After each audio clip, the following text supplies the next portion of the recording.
Season 2 will be our biggest update to Diablo 4 since launch. With a new quest line, events to play as you drive back the vampiric horde, unholy vampiric powers to wield, and new endgame encounters to test your skill. And players will need to harness the enemy's own blood magic against them to end this new evil before it's too late. In Diablo 4, the Season of Blood.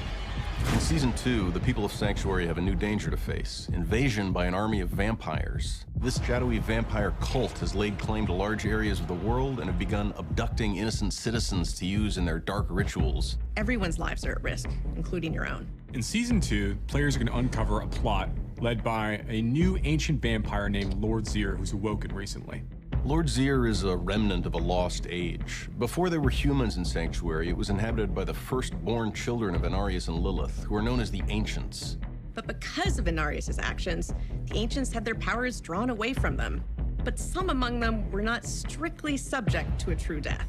Zir and his cohort were banished to sleep for an eternity in the city of the Ancients, but due to the events of Diablo 4, the city began to awake, with dire consequences for the humans living on the surface above.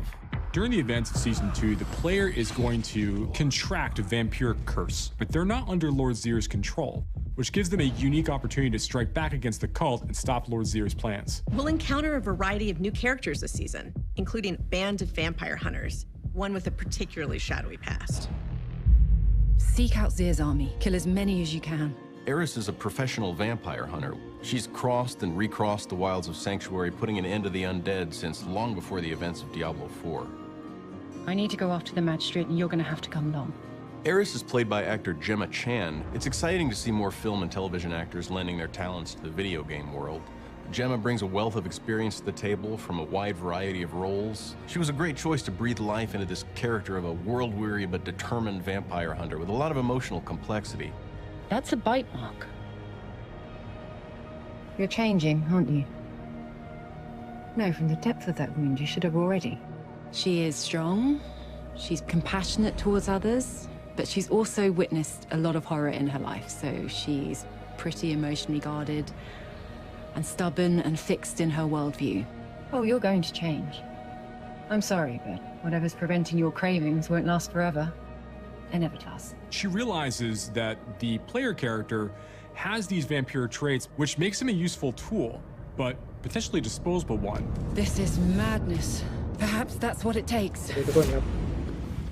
One of the core seasonal mechanics for this season are vampiric powers. Vampiric powers can be acquired by defeating Bloodseekers and minions of Lord Zir in order to acquire potent blood, which allows you to unlock or upgrade vampiric powers. When you collect all of these various powers, they have costs, which are going to be detailed as part of the pack system. So armor pieces that you collect during the course of the season are going to have these packs associated with them. There are 3 types of packs, and you can use the boons they provide in order to fuel the blood seals for various vampiric powers. You can combine the power of different blood seals in the Sanguine Circle, so long as you have the appropriate combination of packs in order to power them. One thing we've really tried hard to do is to provide powers that enhance every build, so that there's no one right way to play when pursuing that vampire fantasy. There's one in particular that I like where as the player dashes, they turn to a cloud of bats, and they'll curse creatures they pass through along the way. As you kill those creatures, you're going to actually steal their souls. When you use certain abilities on your character, all of those souls are unleashed, dealing devastating damage to nearby creatures. There's also an ability called Rising Moon, where you can stack basic skills, and after you reach a maximum number of stacks, you go into a vampiric blood rage. If you can't get enough of bats, there's even a vampire power that allows you to summon a bat companion. They'll take a bite out of your enemies and have a chance to stun them. Lord Zir's army is pushing across Sanctuary in an event called the Blood Harvest, which will always be active somewhere on the map, but will change locations in a cyclical way. Blood harvests are large-scale open-world events where vampires have overwhelmed an area in the hopes of enslaving the populace, harvesting their blood, and siring more vampires.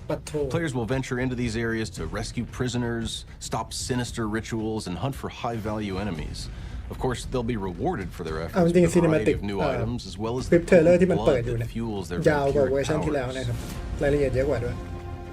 In Season 2, the Season of Blood, we're going to be adding 5 new returning endgame bosses for players to engage with once they get into World Tiers 3 and 4. Players will be able to earn the materials to summon these bosses by completing Whispers and by playing Helltide events. We have some new enemies with powerful แฟร์ elemental attacks, giving players more reason to แต่คุณ seek ได้ out ได้ and กำลัง equip ดู gear ถูก that เกมที่ enhances มี their คนดูสตรีม resistances. เยอะที่สุดในโลก What เลยนะ sets these new in-game bosses apart is that ส they ตรีม offer ล่า a สุด new way to farm คนสตรีม uniques. คนเดียวคน So ดู if เป็น there's ล้า a นเลย build-defining unique you're after, Elon you'll be Musk able to target farm specific bosses. And our most challenging Bob, boss man, that we're going to be king, adding as Tony, part of man, Season maybe 2 is also going to have an opportunity to drop extremely rare Min, unique sao items được that không? players Thì have lên been hunting for. นั่นในบอสตายแล้ว We're also going to be adding some quality of life updates in Season 2. The first of which is we're going to be taking our gem system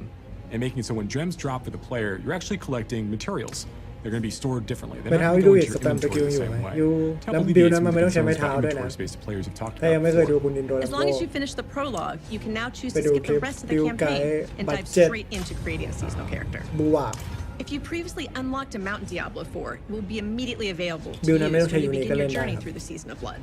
And we've made it so that renown rewards persist through seasons, so that the reward is now account bound. As we do with every new season, we'll be adding a Eternal new เนี่ยเขาจะ season ปล่อย journey ทิ้งร้างเลย and a นะ new battle คอน pass เทนต์ทุกอย่าง filled เข้า with new, Eternal หมด like คุณมา vampiric-themed cosmetics for them to collect, บอส and ใหม่ก็ also เข้า be adding Eternal some พร้อม new กับซีซั่น town เลย hall cosmetics, both in the free and paid แต่ versions ถาม of ว่า our มันจะ battle มี pass อี in เวนต์ Season อะไร 2. เหมือน We'll ใน also be making a number ซี of ซั่น other ใหม่คง changes to ไม่ the มีค game. รับ Updating แค่บัฟ unique บูวาบ powers and items, ยัง reviewing legendary aspects for different มันดู classes. นั่นแหละ We're going to be updating stats like our resistance values across น่า the จะเก่ง game, ขึ้นด้วย and บู a วา number บ of other balance tweaks to make sure the game is as fun as possible for players.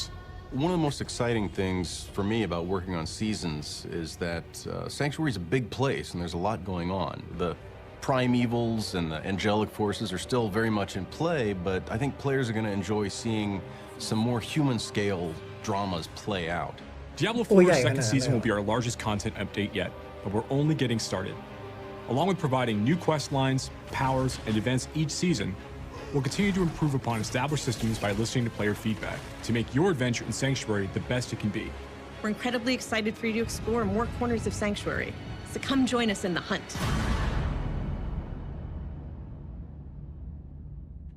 เราไปดูคลิปเก็บเวลใครวะเนี่ยไม่ได้เปิดเฟเชอร์อดัม Diablo 4 Campfire Chat. I am Adam Fletcher. I'm the community lead here for the Diablo franchise, and I'm joined by two people here. One of them, familiar face, one of them, a new face. Yeah. Feel free to introduce yourself, you guys. Hi everyone, I'm Charles Dunn. I'm an associate game designer working on the live balance team. And hey everybody, I'm Adam Jackson. I'm the lead class designer for Diablo 4. And as you guys know, like last week, we talked a lot about Season 2. We actually revealed kind of like all the details about Season 2. We went into a bunch of different updates that are going to be coming with Season 2. And then this เสียงต้นทางดัง stream was specifically for class updates, talking about resistances, talking about updates to damage buckets, and more. We actually have a lot to talk about. Hopefully you guys like numbers because I brought some designers. Hopefully you guys like to hear about all these changes that we're going to be going through. But at the same time, we're also going to be talking about some future updates that are coming for the game as well. Yep. We will talk about the first update that's going to be hitting after Season 2 launches, which is patch 121. So we'll be hitting on that at the end of the actual stream. But before we kind of like jump into 121, I know that you guys have a lot to talk about regarding classes, resistances, damage buckets, unique items. เพิ่มเสียงผมอีกนิดนึงอ่ะ Yeah, totally. So yeah, we can start jumping to slides. So the class team and really the whole Diablo 4 team has been very busy with improving the game. มาดูพอยต์วันนี้นะครับปรับ elemental resistance ปรับ unique ปรับ class ปรับระบบ damage bucket นะครับหรือว่ากล่อง damage นั่นเองนะฮะแล้วก็การปรับจะไม่ใช่การ nerf แต่จะเป็นการเพิ่มนะ So our strategy for the Season of Blood is kind of a 5-point strategy. The high-level goal here was we were focusing on addressing player feedback and really making systemic improvements to the game. We wanted to improve the whole foundation of the game from the ground up as much as we could. So our strategy for the Season of Blood, firstly, we wanted to update elemental resistances. We've heard feedback that they weren't quite hitting the mark that we wanted to, and so we're making some changes there. We're also looking to make uniques more exciting and impactful. We're also going through every class systemically and looking at improvements to address commonly talked about issues that we've kind of heard from the community and from playing the game ourselves. We're also updating damage buckets and the underlying math of how the game works to make it a little more even and have better parity between builds and classes. And then the final one is really making all of these changes a bonus and making it feel like this is a large improvement to the game from the ground up. So I think we'll take it away with Charles first to talk about elemental resistances. Okay. Yeah, let's talk about เรามาพูดเรื่อง resistances. So resistance ครับ currently in the Season of the Malignant on live right now, resistances are calculated in a way called inverse multiplicative. So what this means is that if you have, say, 20% poison resistance, and then you grab another piece of gear that has 20% more, your character stat sheet will actually show that you have 36% poison resistance. And that's because there's a diminishing returns. On the more resistance you get, it will never quite get you up to 100%. It's always kind of like 20% of the remaining amount. So it doesn't quite get you up to 100%. And this means that you can stack resistances essentially infinitely. There's no hard cap. You could get resistance on every piece of gear, and it would contribute to reducing that damage that you're taking. Additionally, right now, armor contributes both to elemental damage reduction. It kind of gets factored into this calculation, and it also reduces the physical damage you've taken from just enemies' regular attacks instead of the elemental attacks. So going forward into the Season of Blood, resistances are going to change how they're calculated, and they're now going to be additive. So that means if you have the 20% poison resistance and you grab another piece that has 20% more, you're going to have 40% resistance on your character stat sheet exactly as you would expect. Although since this adds up additively now, we do need to add a cap. So the resistances are going to be capped at a baseline of 70%. So your character can stack as up to 70% resistance. There are some effects in the game that allow you to go up to 85% with various effects that increase your max resistance, but those are rather rare because they are quite powerful. โอเคนะครับสาระสำคัญก่อน resistance เมื่อก่อนเนี่ยของ Diablo นะครับเหมือนเดิมนะในสตรีมเราจะไม่ทันเพสของสตรีมปกติเพราะเขาจะพูดไปแต่ผมคิดว่าเราจะไม่ได้สาระถ้าเราฟังเขาพูดไปเรื่อยๆสรุปสิ่งที่เกิดขึ้นก็คือ resistance เมื่อก่อนใน Diablo นะครับ4นะฮะมันแย่มากมันไม่ได้แค่แย่มากในทางที่ว่ามันบวกแบบ inverse multiplicative นะครับคือ20บวก20เท่ากับ36จริงๆ36คืออะไรเนี่ยมันคือ 40% ของที่เหลือนะครับมันคือตอนแรกมีอยู่20บวกไปอีก20มันไม่ได้บวก20เป๊ะๆมันดูว่าเฮ้ย resistance ทั้งหมดที่จะกันได้เนี่ย 100% ตอนนี้ลดไปแล้ว20นะครับลดดาเมจไปแล้ว20มันเหลืออีกเท่าไหร่เหลืออีก80เพราะฉะนั้นพอคุณได้20มาเนี่ยคุณไม่ได้คิด20จาก100คุณคิด20จากที่เหลือก็คือ20จาก80เป็น16 20บวก16ได้36อันนี้เอาที่มาก่อนว่าเลข resistance สมัยก่อนเนี่ยมันมายังไงนะครับเพราะฉะนั้น20ได้36แล้วถ้าใครอยากรู้ว่าถ้า20บวก20บวก20ได้เท่าไหร่20บวก20บวก20ได้เท่าไหร่นะครับเลขต่อไปมันจะเป็น 48.8 นะแทนที่เราจะมี resistance 60% นะครับจากการมี resistance 23 อันในของ3อย่างเรามี resistance แค่48.8 หรือ 46.8 เลขที่ผมพูดเมื่อกี้นะสาระสำคัญมันอยู่ตรงที่ยิ่งมียิ่งแย่นะครับยิ่งมีเยอะยิ่งแย่แล้วการทำงานเนี่ยมันทำงานแบบเดียวกับ damage reduction อื่นๆมันทำงานแบบเดียวกับ damage reduction อื่นๆบวกกับอันนี้คือเมื่อก่อนนะครับหน้านี้คือเมื่อก่อนนะฟังไว้ก่อนบวกกับพาร์ทล่างบรรทัดล่างสุดที่สำคัญมากเกราะมันลด damage resistance มันลด damage ธาตุด้วยเพราะฉะนั้นแทนที่คุณจะสแต็กค่าที่ยิ่งมียิ่งแย่อย่าง resistance ซึ่งมีหลายธาตุต้องดูด้วยมอนสเตอร์ตัวนี้ตีเป็นธาตุอะไรวะเดี๋ยวมาสแต็ก resistance ธาตุนั้นมอนสเตอร์ตัวนี้ตีธาตุอะไรวะเฮ้ยเดี๋ยวมาสแต็ก resistance ธาตุนั้นปรากฏต้องสแต็ก resistance ทุกธาตุกับง่ายๆเพิ่มเลือดเพิ่มเกาะแล้วคุณถึงขึ้นเลยทำให้ Diablo ใน Pre-Season และ Season 1 ที่ผ่านมา resistance ขยะเพิ่มแค่เกาะกับเลือดกับ damage reduction เอาอยู่นี่คือสิ่งที่เป็นเมื่อก่อนเนี่ย developer เนี่ยอันนี้ต้องให้เครดิตเขานิดนึงเขามองว่าที่เขาทำอย่างเงี้ยเพราะเขาบอกว่าเฮ้ยแต่ resistance อะไม่มี hard cap นะไม่มี hard cap หมายความว่าอะไรคือถ้าคุณมีไอ้20เนี่ยหลายๆครั้งเนี่ยมีสัก100ครั้งคุณก็ลด damage ที่จะโดนไปได้เรื่อยๆนะลดไปได้เรื่อยๆแทนที่จะแบบมีแคปว่าลดสูงสุดได้แค่นี้ลดไปได้เรื่อยๆแต่ในความเป็นจริง resistance ในอาวุธมีใครเอา resistance ไหมไม่มีใช่ไหมครับ resistance มาจากไหนเครื่องประดับทั้งตัวมีอยู่3ชิ้น ตรงอื่นเขาเอาอะไรกันเขาเอาเลือดเข้าเกาะเข้าเลือดเข้าเกาะไม่มีใครสแต็ก resistance เลยไอประเด็นที่บอกว่าได้ไม่จำกัดก็เลยไม่มีผล resistance ก็เลยห่วยทีนี้ resistance มันสเกลกับสแตทหนึ่งในเกมนะครับก็คือ intelligence เพราะงั้นคลาสที่สเกล intelligence ก็คือ2คลาสในเกมนะตอนนี้ก็คือ sorcerer กับ necromancer มันก็เลยบางสุดในเกมเพราะว่าคลาสอื่นสแตทขึ้นเกราะเพิ่มอย่าง barbarian นะครับคลาสนี้สแตทเพิ่ม resistance เพิ่มแต่เพิ่มแล้วไม่ค่อยมีประโยชน์นะครับมันก็เลยมองว่ามันก็เลยทำให้คนมองว่า sorcerer กับ necro มันบางนะฮะเพราะฉะนั้นการปรับ resistance ส่งผลทางตรงก็คือ sorcerer กับ necro ถึกขึ้นแบบไม่ต้องทำอะไรก็เก่งขึ้นแล้วนะครับทีนี้มาดู resistance ใหม่ที่เขาบอกในระบบ resistance ใหม่บวกเลยนะครับไม่มีการคิดคำนวณจากเลขที่เหลืออะไรให้งงเพื่ออะไรก็ไม่รู้นะครับคุณมีที่มาของ resistance 2ที่หนึ่ง20อีกที่หนึ่ง20คุณได้40ไม่มีหารไม่มีลด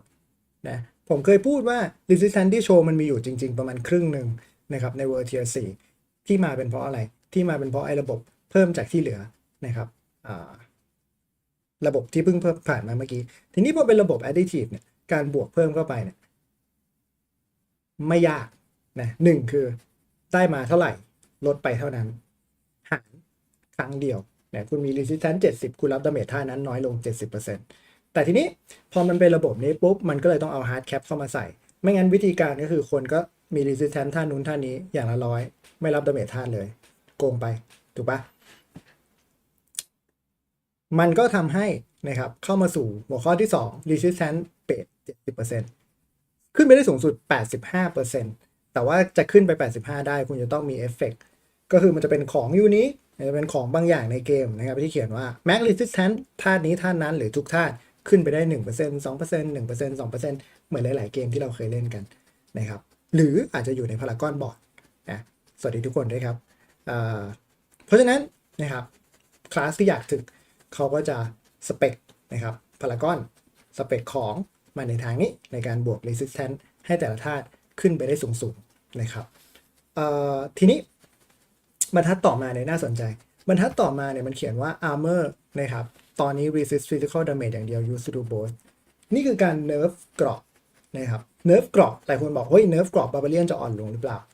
ใช่ barbarian จะอ่อนลงและนะครับความสำคัญของเกราะในชุดนะครับจะลดลงด้วยนะซึ่งแต่คนบอกโอ้ยเนิร์ฟคลาสที่เล่นได้อยู่แล้วใช่ไหมบาร์เบเรียนเนิร์ฟเกราะก็ยังถึกกว่าหรือพอๆกับเนโครแล้วก็ซอร์เซอร์อยู่ดีนะครับเพราะบาร์เบเรียนไม่มี resistance มันก็มี resistance เหมือนกันทีนี้แค่ความสำคัญของเกราะมันจะลดลงนี่การสแต็กเกราะไป 2-3 หมื่นอะไรเนี่ยก็จะไม่เกิดขึ้นละเพราะว่ามันกันได้แค่ damage physical ซึ่งบอสใหม่นะครับเป็นบอสธาตุฟังไว้เลยนะบอสใหม่ทั้ง5ตัวนะครับดูเรียล beat in the ice ตัวสายฟ้าตัวบอสแวมไพร์เป็นบอสธาตุดาเมจเป็นธาตุเพราะฉะนั้น resistance ไม่ใช่แค่ดีขึ้นไม่ใช่แค่หาง่ายขึ้นไม่ใช่แค่สำคัญขึ้นแต่มันจะจำเป็นนะครับมันจะจำเป็นในการเล่นละต่อไปนี้Ring Amulet จะมี all resistance อันนี้แตกต่างจากปัจจุบันยังไงปัจจุบันเนี่ย Ring แล้วก็ Amulet นะครับมันจะบวก resistance สุ่มธาตุก็คือมันเป็นสแตทเขียนว่าshadow resistance บวกเท่านี้ lightning resistance บวกเท่านี้ซึ่งมันก็ทำให้การได้มา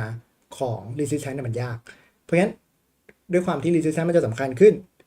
เกมเหมือนจะนะครับเหมือนจะผมยังไม่เห็นสแตทของโฟกัสกล้องหน่อยครับโอเคผมยังไม่เห็นสแตทของใหม่ที่มันจะเกิดขึ้นนะแต่คิดว่าการได้มาของ resistance จะง่ายขึ้นนะครับจากที่บวก resistance แยกธาตุในของบางอย่างมันจะกลายเป็นบวก all resistance ทำให้เราดันของพวกนี้ได้ง่ายขึ้นเพราะ resistance มีหลายธาตุถ้ามันได้มายากการจะทำให้ตัวละครถึงค่อนข้างยากนะครับโอเคไปกันที่พาร์ทต่อไปอันนี้คือการปรับ resistance ที่ค่อนข้างง่ายปรับเหมือนเกม ARPG เกมอื่นแล้วก็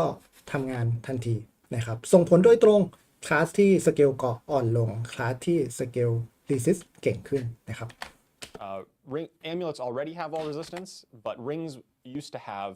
two separate elemental resistance. They could have, say, fire resistance plus cold resistance. Now they'll have all resistance along with one random one, such as fire resistance. And in order to really make sure that your character can survive a lot of these elemental damage that the monsters are going to be thrown out at you, you definitely want to be able to stack a lot of this resistance. But there's a lot of options to get it. You can get it through gear affixes, through paragon points, skill tree nodes, as well as consumables and variety of other sources. So let's talk a little bit about the overall impact that you're going to see as a player.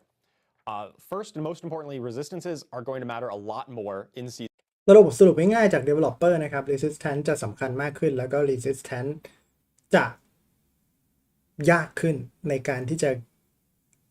คิดออกมาให้เป็น build ว่าคุณต้องการ resistance เท่าไหร่แหล่งที่มาของ resistance มาจากไหนสรุปคือปัญหาเนี่ยอยู่ที่คนเล่นหรือเปล่าปัญหาไม่ได้อยู่ที่คนเล่นปัญหาอยู่ที่คนคิด build นะครับก็ต้องไปเปลี่ยนตรงskill tree นะครับเพราะ skill tree ปกติลองสังเกตโหนดที่เป็นโหนด resistance ไม่มีคนอัพนะครับแล้วก็เช่นเดียวกันกับ paragon แต่ว่าในซีซั่น2เป็นต้นไปโหนดที่เป็นโหนด resistance นะครับก็จะมีคนอัพมากขึ้นเพราะฉะนั้นเตรียมดูนะครับพวก default build ใหม่ๆนะครับรวมจากถึงทั้ง channel ผมเองด้วยนะครับเป็นเวอร์ชันอัปเดตเวอร์ชันที่มี resistance เข้ามาเกี่ยวข้องด้วยได้เลยแต่ว่าอาจจะต้องรอซีซั่นเริ่มก่อนเหตุผลเป็นเพราะว่าตอนนี้เรารู้แค่สแตทของ skill tree วันที่17เนี่ยวันที่17เดี๋ยวแพทจะอัพเราจะรู้แค่สแตทของ skill tree เราจะไม่รู้สแตทของใหม่ว่า range ในการ roll resist มันกว้างขนาดไหนนะครับแล้วเราก็ต้องมารอดูกันคือเกมไม่ได้แค่ทำให้ resistance ดีขึ้นนะครับเกมเหมือนจะบังคับเราว่าต้องมี resistance นะไม่งั้นเล่นไม่ได้ด้วยนะครับมีคำถามเข้ามาจากในแชทนะครับแวะมาตอบกันนิดนึงมาลิกนั้นฮาร์ดตามไปซีซั่น2ไหมไม่ตามไปซีซั่น2ครับผม Season of Blood. They are just going to be a very important part of building your character. You're definitely going to want to look to try to cap up at that 70% mark as you're getting into the late game and fighting the most dangerous monsters. They're also going to be a little bit more complex. There's a little bit of a puzzle to solve here with hitting that cap. You're going to want to get, resistance. Yeah, resistance stonks for sure. You're going to care about them. You're definitely going to want to be caring about resistances as you're building your character in Season of Blood. Let's talk a little bit about our overall goals for the elemental resistance system. And I think it's important to talk about goals when we're talking about these really big systemic changes, because as we're going through and tuning a lot of the numbers and the balance of everything that's coming in Season of Blood, I mean, there's a lot in Season of Blood, obviously, we are going to be looking at the tuning and balance of these systems through the lens of these goals. So if it turns out that some of our exact tuning, maybe isn't hitting these goals, then we're going to be reevaluating them. And that's why we really want to share our goals for these systems with you. So the first one is ทั้งนี้ทั้งนั้นนะครับการปรับ resistance ในรอบนี้นะครับ developer มีเป้าหมายหลายๆข้อเรามาดูกันไปทีละข้ออย่างแรกนะครับมี feedback มาจากช่องแชทว่านี่มันคือ Diablo 2 ชัดๆไม่ใช่แค่ Diablo 2 ครับ Diablo 1 Diablo 2 Path of Exile Last Epoch Grim Dawn ทุกเกมใช้ระบบ resistance แบบเดียวกันหมดและมันเวิร์กกับทุกเกมคำถามก็คือ Diablo 4 ทำไมนะครับในการที่จะฝืนปรับ resistance ให้เป็นอย่างอื่นลองทำไปแล้วไม่ว่ากันนะครับลองผิดลองถูกได้ปรากฏว่า feedback จากผู้เล่นบอกว่ามันผิดเพราะฉะนั้น back to basic ครับกลับมาเป็นแบบเดิมกลับมาเป็นแบบง่ายทุกคนเข้าใจทุกคน get resistance สำคัญผมว่าเวิร์กนะเป้าหมายแรกนะครับผู้เล่นนะครับควรจะ cap resistance ทุกธาตุ70ได้เริ่มต้นที่ช่วงเลเวล80นะครับเพราะอย่าลืมว่า Diablo 4 นะครับเป็นเกมที่โฟกัสกลุ่มผู้เล่นไปที่ผู้เล่น casual ผู้เล่นที่ไม่ค่อยมีเวลาเล่นเยอะใน1ซีซั่นเพราะฉะนั้นถ้าต้องรอจนถึงเลเวล90กว่าหรือ100ในการที่ทำให้ resistance cap นะครับความสนุกของเกมมันจะเกิดช้าไปเพราะฉะนั้นประมาณเลเวล80ผู้เล่นควรจะเริ่ม cap resistance ที่70นะไม่ใช่85ไม่ใช่เวอร์ชันเยอะนะเวอร์ชันน้อยนะ70นะควรจะเริ่มทำได้แล้วตอนเลเวลประมาณ80ทีนี้ถ้ามันไม่เป็นไปตามเป้านะครับเมื่อกี้ developer บอกมาว่าถ้ามันไม่เป็นไปตามเป้าง่ายไปยากไปตัวละครถึกไปตัวละครบางไปก็จะมีการ rebalance readjust กันไลฟ์ในซีซั่นเลยนะครับก็ดูฟีดแบ็กเราก็ปรับกันและสดเลย is that we want the system to have an endpoint. Players should be able to hit that 70% cap at roughly level 80 for most resistances. This isn't going to be something that you're chasing up to level 100 and you need absolute best possible gear in order to hit this cap. It's going to be something that's very achievable for most players as they're getting into that late game around level 80-ish. Our second goal is that all players, even if they're not paying too close attention to this, shouldn't fall too far behind. That's why we're adding the all resist to rings and amulets. This is a failsafe to ensure that players will always have some baseline minimum amount of resistance, so they're not getting completely destroyed by elemental damage. ในที่2นะครับนอกจากจะแคป resistance ที่ประมาณเลเวล80แล้วก็คือจะไม่มีช่วงที่ผู้เล่นนะครับ resistance ต่ำกว่าคอนเทนต์ในเกมเยอะจนเกินไปจนเล่นคอนเทนต์ในเกมบางอย่างไม่ได้อันนี้ผมบอกไว้นิดนึงนะจะเป็นปัญหานะครับถ้าคนที่เล่น Diablo 4 เยอะจะมีปัญหาถ้าคนที่เล่นไม่ค่อยเยอะมากในซีซั่น1หรือ pre season จะไม่รู้สึกถึงจุดนี้ปัญหาอย่างหนึ่งนะครับคือเวลาคุณเลือกเครื่องประดับในซีซั่น1ในก่อนซีซั่น1ไม่มีใครดูสแตทเครื่องประดับนะครับไม่มีใครดู eye power เครื่องประดับเกิน725ใช้หมดดูตัว legendary power legendary aspect I level เกิน725 I power เกิน725ใช้หมดประเด็นคือเดี๋ยวนี้ไม่ได้แล้วนะเพราะว่าถ้าคุณเลือกไอเทมที่เครื่องประดับที่นะครับ I power ต่ำ725เลทเกมคุณ resistance น้อยกว่าคนที่เลือก I power 800 900ซึ่งเมื่อก่อนเนี่ยใช้กับอาวุธสำคัญสุดเพราะมันขึ้นกับความแรงชุดเกราะสำคัญรองลงมาเพราะว่าไม่ได้บวก armor ต่างกันเยอะขนาดนั้นแต่เครื่องประดับไม่มีใครสนใจเลยนะครับตัวละครบางตัวผมเลเวล100แล้วเนี่ยเครื่องประดับยัง625อยู่เลยเพราะผมไม่สนใจว่า resistance ผมจะเยอะหรือน้อยเท่าไหร่แต่ในซีซั่น2เป็นต้นไปทำไปได้แล้วนะครับทำไปได้แล้วอันนี้ก็ระวังไว้นิดหนึ่งสำหรับคนที่เคยชินกับการเล่น Diablo 4 มานานนะครับ damage if they're not really optimizing this. And finally, this is going to be a puzzle to solve for players as you're building your character, and there's a lot of paths to solve it. This isn't a situation where you need the absolute best. อย่างที่3นะครับก็คือ resistance ก็จะเป็นปัญหาใหม่ในการสร้าง build ตัวละครที่คุณจะต้องไปแก้นะครับเพื่อจะได้เล่นตัวละครนั้นอย่างเต็มประสิทธิภาพการใช้ยาในซีซั่น1ก่อนซีซั่น1เรากดเพื่อสู้บอสซึ่งมีตัวเดียวลิลิทนะครับเพิ่ม EXP เพิ่ม damage ต่อไปนี้อาจจะต้องมาดูแล้วว่าเฮ้ยสู้กับบอสตัวนี้ damage เป็นธาตุพิษอาจจะต้องยัด resistance พิษจากการกดยาพิษเพื่อนะครับเอาไปสู้บอสพวกนั้นให้ได้นะครับและอยากให้มองว่ามันเป็นการเดินทางอย่ามองว่ามันเป็นเป้าหมายนะครับเพราะว่าสุดท้ายแล้วการแคป resistance ที่70ทุกชาติไม่ได้ยากจนเกินไปนะครับแล้วก็การวางแผนการวางเลือกเครื่องแต่งกายนะครับการ up skill การกดยาจะต้องโฟกัสไปที่ resistance มากขึ้นเป็นอีก element หนึ่งในการเอาตัวรอดของตัวละครคุณนะครับถ้าคุณสนใจที่จะเล่นคอนเทนต์ที่มันยากขึ้น Possible gear to solve this. It's that we give you a lot of different options. You can get affixes of resistance through Paragon, elixirs, gems in particular is very important. And it's all about optimizing your character to find the best way for you to reach the resistance cap rather than can you reach it at all. I really want to highlight this elixir here. We've updated all of the elemental resist elixirs so that they also include สาระสำคัญนะครับมีรูปตัวอย่างของไอเทมยามาอยู่ข้างๆ elixir มาอยู่ข้างๆเมื่อก่อนเนี่ยมันจะเพิ่มแค่ตัว resistance อย่างเดียวนะเวอร์ชันใหม่ที่อัปเดตมาแล้วเนี่ยวันนี้คือเวอร์ชันที่อัปเดตมาแล้วนะครับมันจะบวก max resistance ด้วยหมายความว่ากดยาปกติ resistance เราเต็ม70กดยานี้ resistance เราก็จะเต็ม76นะครับถ้าเรา76อยู่แล้วกดอันนี้ก็เป็น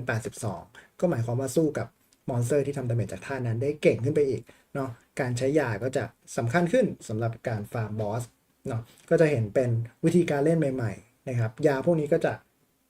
ราคาแพงขึ้นในท้องตลาดแล้วก็จะทำให้เกิดระบบการเทรดที่มากขึ้นก็ต้องมาดูว่าแก้เทรดหรือเปล่าแต่ว่าดูจากมาร์กหัวข้อนะครับพินพอยต์แต่ละอันในแพชโน้ตแล้วไม่มีนะครับเพราะฉะนั้นก็จะเป็นการเทรดกันในวงแคบเหมือนเดิมyou can see here a maximum poison resistance increased by 6%. And that's really impactful, especially because the resistance that you get kind of in excess of 70% is disproportionately valuable. Just to give you an example, let's say you're going from 0% resistance up to 5% resistance. What that means is, well, you're taking 5% less damage. You would have taken 100 damage, now you take 95. But if you're already at, say, 70% resistance at the cap, and you go up to 76% resistance, what that means is if you were to take 100 poison damage, well, at 70%, you would have taken actually 30. But now at 76, you're taking 24 because you have 76% resistance. And that's actually a 20% damage. introduction. You're gaining a lot more effective life whenever you add that extra cap at the end. So really getting to that cap and pushing above the cap is a great way to give you a better fighting chance against some of these late game bosses who all have these elemental effects. And yeah, these elixirs are going to be a key part of your arsenal to take on those late game bosses. All right, I think we want to move on to the next to uniques. Yeah. Yes, Adam, take it away. Yeah, so firstly, talking a little bit about those goals really quick. Something that is really important to me and the team is that, when we're talking to you about the updates we're doing to the game, that you understand kind of why we're making these changes and what our goals are, because, you're going to see as we go through all of these, we're changing like a lot of how the underlying math and other systems of the game work. And, the odds are high that we don't nail everything perfectly. But if you understand what we're trying to do and we're more transparent about that, then when you're having discussions with each other, when you're giving feedback to us, they can just be a little bit more high level and better sources of information when you also understand why we're doing things. So now moving on to uniques, let's get into it. So generally, we feel, and we've heard the feedback, that they're just not exciting enough. For the end game chase items, they're supposed to be really, really awesome and cool. They're just not hitting the mark a lot of the time. Too often players really don't feel good when they drop, and really what is an alarm bell for me personally is that, when there's a unique for your build and it's intended to be good for that build, let's say like a fireball unique for a fireball sorcerer, and then a fireball sorcerer doesn't even want that, right? Like, we don't want that situation to happen, whether it's because the unique effect isn't good enough or the stats on the gear aren't good enough. We want to make sure these are exciting and awesome and attractive to get. So we did a giant pass, and we updated nearly every single unique in the game. Not all of them, but pretty close. So we have a fourfold strategy, and I'm going to go through here using some fake examples of kind of what we did, and then we're going to go through some real examples of actual changes that we made to the game. So the first one, and by the way, we're also not just doing this in Season of Blood, but this is kind of how we're going to be looking at making uniques unique going forward. So the first one is adding new stats to them. So as an example here, increased tornado duration isn't really a ผมขอเขาพูดได้หมดก่อนนะครับในพาร์ทยูนิคแต่สรุปรวบยอดให้ฟังทีเดียว stat that exists in the game that can be on gear, but it could potentially exist on a unique. The next one is giving larger existing stat ranges.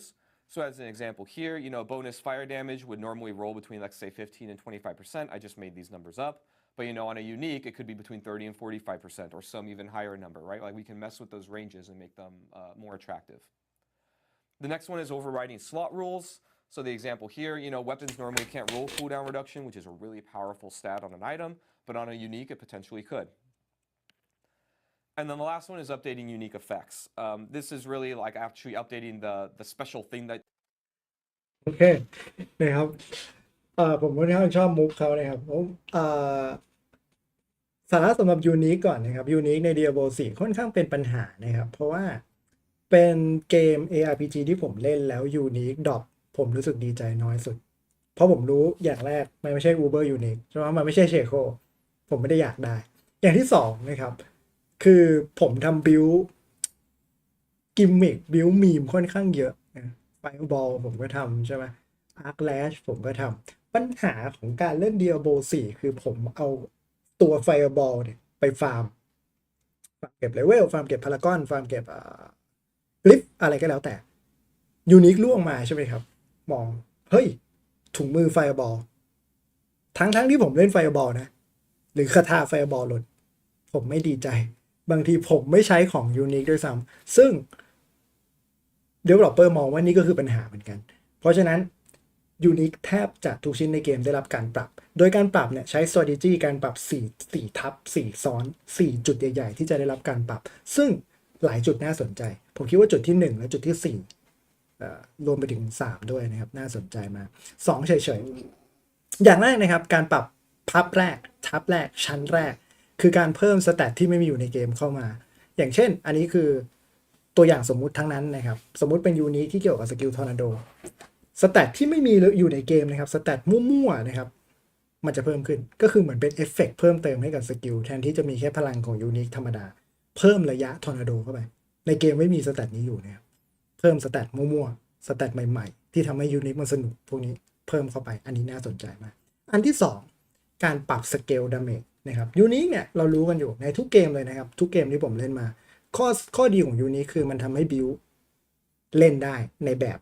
พิเศษข้อเสียคือสแตทเมื่อเทียบกับไอเทมธรรมดานะไอเทมที่คราฟได้ไอเทมแรในเกมสแตทมันห่วยกว่าแน่นอนยูนิคก็ยังจะสแตทห่วยกว่าเพราะว่ามันล็อกสแตทนะครับยูนิคมันล็อกสแตทแต่เรนจ์สแตทจะกว้างขึ้นเรนจ์สแตทคือกว้างขึ้นคืออะไรสมมติถุงมือไฟบอลกระเด้งไฟบอลปกติเบาลงหรือสมมุติว่ามันแรงขึ้นนิดหนึ่งแรงขึ้น 10% จริงๆมันเบาลงนะฮะเรนจ์ใหม่จะกลายเป็นมันจะแรงขึ้น 30 ถึง 45%เอาให้มันดูน่าเล่นขึ้นอีกอ๋อใช้แล้วมันแรงขึ้นหรือถ้ามันเบาลงเมื่อก่อนเบาลงครึ่งหนึ่งก็อาจจะเหลือเบาลง 25% นะครับให้สแตทมันไม่ห่วยจนเกินไปเมื่อเทียบกับไอเทมธรรมดามันยังจะห่วยอยู่เพราะเราเลือกไม่ได้ถูกไหมแต่เมื่อดูกับความที่มันเป็นไอเทมยูนิคที่วันนานๆทีเราได้ทีเรารู้สึกว่าอ๋อใช้มันก็ไม่ได้เสียดายสแตทอื่นมากขนาดนั้นอย่างที่3 override slot rules อันนี้เป็นจุดที่สำคัญมากสแตทในเกมนะครับมันจะมีสแตทบางประเภทที่อยู่ได้กับของบางอย่างเท่านั้น critical chance อยู่ได้กับ off hand เท่านั้นนะครับcooldown reduction อยู่ได้กับหมวกอยู่ได้กับ off hand ต่อไปนี้ไอเทมยูนิคไม่มีกฎเกณฑ์เหล่านี้ทั้งนั้นคุณจะมี cooldown reduction อยู่ในหมวก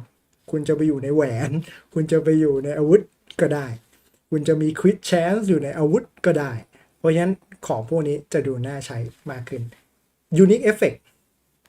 เงื่อนไขจะง่ายขึ้น Diablo 4เป็นเกมที่เงื่อนไขการทำงานของ unique ค่อนข้างยากอย่างเช่นอันนี้เป็นตัวอย่าง unique ที่ทางทีมงานยกมาให้ฟังนะครับ unique นี้นะครับจะทำเอฟเฟกต์ต่อเมื่อโจมตีศัตรูหลังวันอังคารมันเป็นมุกนะครับก็คือถ้าตีศัตรูก่อนวันอังคารวันจันทร์วันอาทิตย์อะไรเงี้ยเอฟเฟกต์ไม่ทำงานมันเป็นมุกว่ามันทำงานยากต่อไปสิ่งที่เกิดขึ้นคือถ้าโจมตีศัตรูเอฟเฟกต์จะทำงานทันทีเพราะฉะนั้นยูนิคหลายๆชิ้นควรจะน่าใช้มากขึ้นมากๆโดยเฉพาะ build enabler หรือว่ายูนิคที่ทำให้ build หลาย build เล่นได้ผมคิดว่าน่าจะสนุกขึ้นเราน่าจะเห็น chain lightning ไม่ใช่ chain lightning เท่าทีนะชาร์จโบนะครับที่ทะลุนะครับไฟบอลกระเด้งอะไรพวกนี้ดูน่าเล่นขึ้นเยอะ The unique does that adds to your player power. So the example here, a unique could normally require hitting enemies from behind on Tuesdays, but now it'll just work when you hit enemies, right? We just make it easier and more consistent. ขออภัยเมื่อกี้เงื่อนไขมันคือโจมตีศัตรูข้างหลังเฉพาะวันอังคาร I love damage on Tuesdays. It's my favorite affix. Me too. Tuesday's good. มาดู Fist of Fate ครับตัวอย่างแรก Fist of Fate ถูกมือ RNG นะครับ Lucky Hit มีโอกาสสูงสุด 5% ที่จะฮีลประมาณ700 กว่าหน่วยเวอร์ชันอัปเดตนะครับ Lucky Hit มีโอกาสสูงสุด 10% ที่จะได้ดาเมจเพิ่มขึ้น 28.5% 4 วิเป็นเอฟเฟกต์ใหม่ที่ไม่มีมาก่อนซึ่งไอเอฟเฟกต์ Chance to Heal เนี่ยมันเป็นมอดปกติซึ่งมีอยู่ในของปกติอยู่แล้วนะครับอันนั้นคือพาร์ทแรกดูดีขึ้นนะแต่ก็ยังเป็นถุงมือ RNG ผมก็ไม่ใช้อยู่ดีนะ Good day. Yeah. All right, so now let's go through some actual changes. So the first one is Fists of Fate. This is our favorite random item where everything's just lucky hit and chance based. One of the issues with this unique is that because a lot of your stats on your gloves are damage related, and this one doesn't really give you that direct just damage power. We're taking one of the lucky hit effects and changing it to a new stat that doesn't exist anywhere else in the game. That's basically a chance to give you a damage buff for a certain amount of time. So now this will make up for. ก็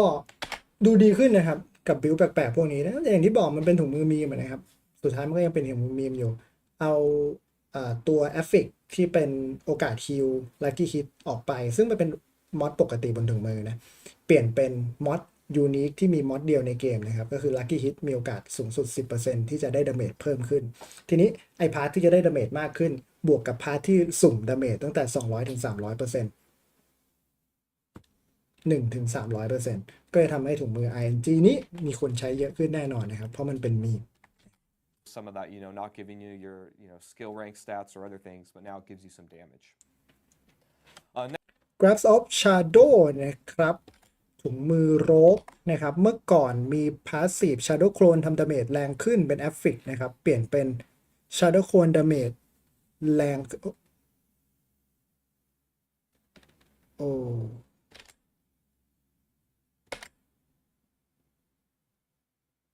เอา vulnerable ออกไปบวก attack speed บวก dex คอสกิลจากเดิม2 1โลเป็น3 4ถุงมืออันนี้โลกน่าใช้มากขึ้นเยอะเลยนะครับโดยเฉพาะบิลที่ใช้คอหลายสกิลซึ่งโลกมีบิลที่ใช้คอหลายสกิลผมดูว่าถุงมืออันนี้ดีขึ้นเยอะไอ้พาร์ทที่มันวงเนี่ยคือ Shadow Clone Damage แรงขึ้นคือทำมาใช้กับโลกเลยนะครับปรับ range จำได้ไหมอันแรกคือสแตทใหม่ตัวอย่างที่2ทางขวามือเนี่ยเป็น range ใหม่เดิมโลอยู่ที่14ถึง21ตอนนี้โลเป็น31ถึง52แต่พาร์ทนั้นไม่ใช่สาระสำคัญผมอยากให้ดูพาร์ทที่อยู่ใต้เส้นสีแดงแรงคอสกิล3-4เนี่ยนะครับมันจะทำให้โลเยอะเท่ากับถุงมือปกติถุงมือปกติโลคอสกิลได้สูงสุด4แต่มันโลได้สกิลเดียวอันเนี้ยโลคอ3-4เพราะฉะนั้นโลกที่ใช้2คอ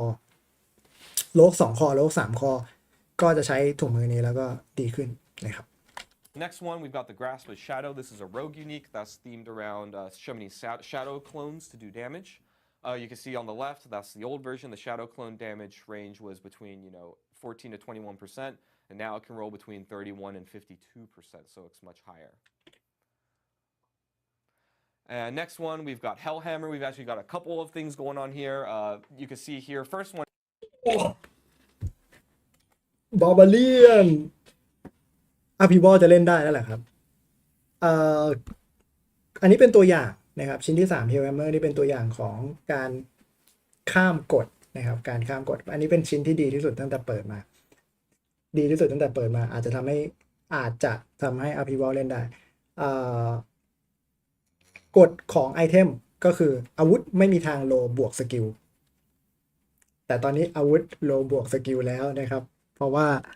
เห็นไหมมันโลอยู่นี่ยูนิคไม่มีกฎนะครับจะใส่สแตทอะไรลงไปก็ได้แล้วก็ Hellhammer ดูน่าเล่นขึ้น Burning Damage ใส่ศัตรูที่ติด Burning เลนจากเดิม14-28โลเป็น42-70เกือบ3เท่านะครับแล้วโบนัสพื้นดาเมจพื้นไฟแรงเท่าเดิมปะ455ปัญหาคือไอ้โบนัสพื้นไฟมันยังแรงเท่าเดิมแต่ไม่เป็นไรอันนั้นเป็นดาเมจแถมอัพพิวอลเอาดาเมจหลักไปนะครับมาดูบาร์บาเรียนดูน่าเล่นแต่ผมคงไม่เล่นบาร์บาเรียนซีซั่นนี้คงเล่นเดโคอย่างเดียว One is again increasing the stat ranges. The damage to burning enemies goes from 14 to 28%, and now it's going to 42 to 70%. อย่าเพิ่งกังวลกับเรื่องที่แบบเอาควิดออกอะไรออกนะครับเพราะอย่างที่บอกไปวันนี้เราจะรีบาลานซ์ควิดเราจะรีบาลานซ์ vulnerable เพราะฉะนั้นต่อให้ในอาวุธไม่มีคริตไม่มี vulnerable ก็ไม่ใช่แปลว่ามันจะเล่นไม่ได้เนาะSo a lot more damage to burning enemies. And then the next one is actually overriding the slot rule and adding a new stat that can't normally be on weapons, which is ranks to upheaval. And when we start going later in the presentation, you're going to learn that skill ranks are really, really powerful in the Season of Blood and going forward. So this is going to make this item much more attractive than it used to be. And then the last one, updating unique effects. This is another Barbarian unique, Ancient's Oath. So before, it was that Steel Grasp launched 2 additional chains, which it's still doing and is pretty neat. And before, it was that it slowed enemies that got hit. And, we found really that adding a slowed enemies isn't really quite the powerful effect. ขวานบาร์ฟนะครับก็เมื่อก่อน Steel Grasp สกิลโซ่นะครับดึงแล้วสโลว์ศัตรูเปลี่ยนเป็นดึงแล้วศัตรูรับดาเมจมากขึ้นนะครับก็บิลสะท้อนเล่นง่ายขึ้นของไซนี้ใส่ไปก็เก่งขึ้นอีก that we want. So instead of doing a slow, now it's going to give you a whole bunch of multiplicative bonus damage to anything that you grab. So again, just straight up a lot more powerful than it was before. All right, now we're also going to be adding some new legendaries and uniques to Season 2. So here we're going to go through some of the uniques specifically that we're adding that you can be chasing when you're going through Diablo 4. มี Legendary ใหม่นะครับแล้วก็ Unique ใหม่ใน Season 2 ด้วยนะครับยูนิคทั่วไป Figure Step โลกยูนิคนะครับ Scoundrel Letter นะครับแล้วก็ดูอิทยูนิค Domain Stone มาดูกันว่า3ยูนิคนี้จะเป็นยูนิคอะไรน่าสนใจขนาดไหนนะครับ So this first one is called Flicker Step. This one is basically when you evade through enemy. ขออ่านเอฟเฟกต์แป๊บทุกครั้งที่เรา evade ที่เรา Space Bar ผ่านศัตรูนะครับลดคูลดาวน์อันติ4 วิต่อศัตรู1ตัวสูงสุด10 วิปัญหาคือมีไม่กี่บิลในเกมที่อันติสำคัญถูกปะบิลอย่าง Arc Lash อันติสำคัญ ผมนึกถึงบิลที่อันติสำคัญอื่นๆไม่ค่อยออกเอาเป็นว่ามีไม่เยอะนะครับแต่ก็เป็นรองเท้าที่โอเคนะบวกสแตททั่วไปตามรองเท้าปกติถูกไหมบวก move speed บวก all stat damage reduction ก็ทั่วไปนะครับบาบาเลียนนะครับซอสายฟ้าที่อันตินะครับบาบาเลียนเหรอบาบาเลียนบางคนไม่กดอันติเลยด้วยซ้ำหมายถึงไอ้เบอร์เซอร์เกอร์ใช่ไหมโอเค Wrath of the Berserker โอเคyou're going to reduce your ultimate cooldown by a pretty chunky amount. So you can see here as the player is evading through enemies, their ultimate cooldown. พวกอันติลดทอนดาเมจอะไรอย่างเงี้ยอาจจะดูดีขึ้นนะบิลซอที่ใช้เป็นพวกไอซ์เอจอะตัวแช่น้ำแข็งอันติรวบงูอะไรพวกนี้ซอร์เซอร์คงได้ประโยชน์เยอะอะนะก็คลาสอื่นๆก็จะด้อยๆลงมา Cooldown is getting a lot shorter, so you could try and create an ultimate build where you're just focusing on using your ultimate a bunch of times. The next Scandalator นะครับเป็นยูนิคของโรกเอฟเฟกคือถ้าใช้ Inner Sight แล้วอยู่ในภาวะที่มีพลังไม่จำกัดคอสกิลใช้แล้วมีโอกาสวางหนามกระสุน Poison Trap แล้วก็ Death Trap when you cast a core skill you have a chance to spawn a random trap and this random trap can also ว้าวอันนี้น่าสนใจนะแต่เสียดายมันอยู่กับเสื้อชิ้นใหญ่พอสมควรต้องยอมรับว่า Inner Sight เป็นพลังที่คนใช้น้อย Inner Sight เป็นพลังที่คนใช้น้อยสำหรับโลกนะครับใช้คอมโบกันค่อนข้างเยอะเพราะมันทรงพลังกว่ามากๆแต่ผมชอบ Inner Sight เพราะมันไม่ต้องกดนะครับมันไม่ต้องกดทีนี้เวลา Inner Sight เราเกรดเต็มเนี่ยมันจะสุ่ม Trap นะครับจะเป็นคอโถกหนามกระสุน Poison Trap หรือ Death Trap ลงมาบนพื้นแบบไม่จำกัดขึ้นอยู่กับว่าคุณตีเร็วขนาดไหนในช่วงเวลานั้นนะครับและแท็บพวกนี้ก็จะมีเอฟเฟกต์อย่างกับสกิลที่คุณอัพไว้ด้วยนะก็ดูดีนะครับเป็นยูนิคที่ดูสนุกดีไม่ได้โกงอะแต่ก็ดูดี be death trap so it's pretty cool Domain Stone นะครับสร้อยของดูอิดนะฮะเวลา Cast Boulder สกิลปาหินนะครับถ้าใช้ในขณะที่มีเฮอริเคนอยู่จะทำให้หินหมุนรอบตัวเราด้วยโอเคAnd last but not least, this is one of my favorite ones, is Dolmen Stone. This is for the Druid. And it says that when you cast Hurricane and then you cast Boulder while your Hurricane is active, your Boulder will actually spin around you and get caught in the Hurricane. And yes, you can actually have multiple Boulders going on at once. ดูเท่ดีนะครับดูเท่ดี It's pretty awesome. All right, next we're going to be talking about class improvement. So this is the next part of our strategy, which is really looking at the issues that the community's been talking about with every class and before you actually jump in, because I know we're a lot of people are seeing the item levels on some of those uniques. Oh yeah. And stuff. And I know last week we had talked about item level being 920. มีคูลดาวน์ 7.5 ด้วยนะ There's some of the uniques that we showed earlier. คือสแตทดีขึ้นยูนิคใหม่ๆดูเริ่มคิดได้แล้วว่าสแตทต้องดีนะไม่งั้นคนไม่ใช้ numbers beyond. So yeah, I wanted to be clear. คือความเท่กินขาดนะ Is going to be the new maximum range that you can get for your gear. ยูนิคนี้ดูคือความเท่กินขาดมาก Yeah, so หินปั่นว่ะ it's us clarifying essentially เล่นได้จริงหรือเปล่าอีกเรื่อง at 920, but it's actually 925. So we just wanted to clear that up with everyone to make sure that people understood. Yep. ไอเทมพาวเวอร์สูงสุดตอนนี้เลื่อนไปเป็น 925 แล้วนะครับ 920 พูดผิดนะครับ All right, so next let's talk about the uniques that you can get in the game. So as you know, we can go. โอเค อันนี้มาดูพูลดรอปลูทของบอสแต่ละตัวกันบ้างนะครับก็อย่างที่บอกนะครับ Diablo เป็นเกม Smart Loot นะครับหมายความว่าถ้าคุณเล่น Necromancer คุณฆ่าบอส Unique Drop ก็จะมีโอกาสเป็น Unique ที่ Necromancer ใช้ได้เยอะเป็นของที่ Necromancer ใช้ได้เยอะกว่าคลาสอื่นๆเพราะฉะนั้นนี่คือ Drop Loot จากบอส Grigor นะครับบอสหุ่นที่เป็นบอสสายฟ้าSorcerer นะครับ Staff of Lam Essence ถ้าจำไม่ผิดน่าจะเป็นShard Bow นะครับ Ice Heart Bear เสื้อนะครับGrove of Illuminator ถุงมือ Fireball นะครับ Do It Insatiable Fury Hunter Zenith Waxing Gift The Butcher Cleaver ดรอปจากกรีกอร์แต่ไม่อย่าเพิ่งบ่นนะเพราะว่านี่คือดีหรือไม่ดีก็ช่าง คุณไม่รู้หรอกว่าคนอื่นอยากได้ยูนิคชิ้นอะไรเพราะฉะนั้นนี่คือพูลดอกที่จะมาจากบอสแต่ละตัวนะครับเพราะฉะนั้นถ้าคุณเล่นบิลนี้แล้วคุณรู้สึกว่าเฮ้ยผมต้องใช้ไอเทมชิ้นนี้ในการที่จะทำให้บิลผมเล่นได้พอคุณเก่งพอสู้บอสพวกนี้ได้ไปฟาร์มบอสพวกนี้มันจะมีโอกาสดรอปยูนิคตามชื่อเหล่านี้นะครับที่บอกของที่ทุกคลาสมีโอกาสดรอปได้คือรองเท้าน้ำแข็งนะครับ Penitent Grief ของที่แต่ละคลาสดรอปก็ลิสต์ตามนี้เลยนะครับ Go to the next slide. Oh, it's good? Okay. Oh, I don't. Oh, there we go. There we go. Okay, cool. Sweet. Yeah, so here we're just going to give you a preview here so you can now target farm uniques. And to be clear here, with these new bosses that we're adding in the Season of Blood, these are the uniques that the boss will be able to drop. Now, you can still get uniques from all content in the game. เดี๋ยวจะเข้าใจผิดยูนิคยังดรอปจากทุกคอนเทนต์นะครับแต่อันนี้เป็นคอนเทนต์ที่จะโฟกัสฟาร์มเฉยๆนะครับ It's just a rare chance to get any of them, but you have a much higher chance to get these specific uniques off of these specific bosses. So here you can see a list that วัชชัน Staff of Enred Red เอสุแอลูมเลเมนออปติมิเสื้อรวบเว้ยเสื้อรวบก็ฟาร์มได้เว้ยซอสเนอร์ดูชีวิตสบายจริงๆเลยSpeaker Pendant ผมกำลังเช็คชื่ออยู่นะครับว่ามีUber Unique ไหมไม่มีเลย That was the first one. Next is Varshan here. So if you're chasing any of these, you know you want your Staff of Endless Rage or your, you know. ไม่มีแล้วนะครับรับจ้างฟาร์มหมวกหมีหมวกหมาอะไรนะครับดรอปหมดนะครับซีซั่น2มาวันที่18ครับผมเวลาไทย Mad Wolf's Glee as a druid. This is who you're going to be Mad target Wolf farming. Mad Wolf Glee นะครับสำคัญมาก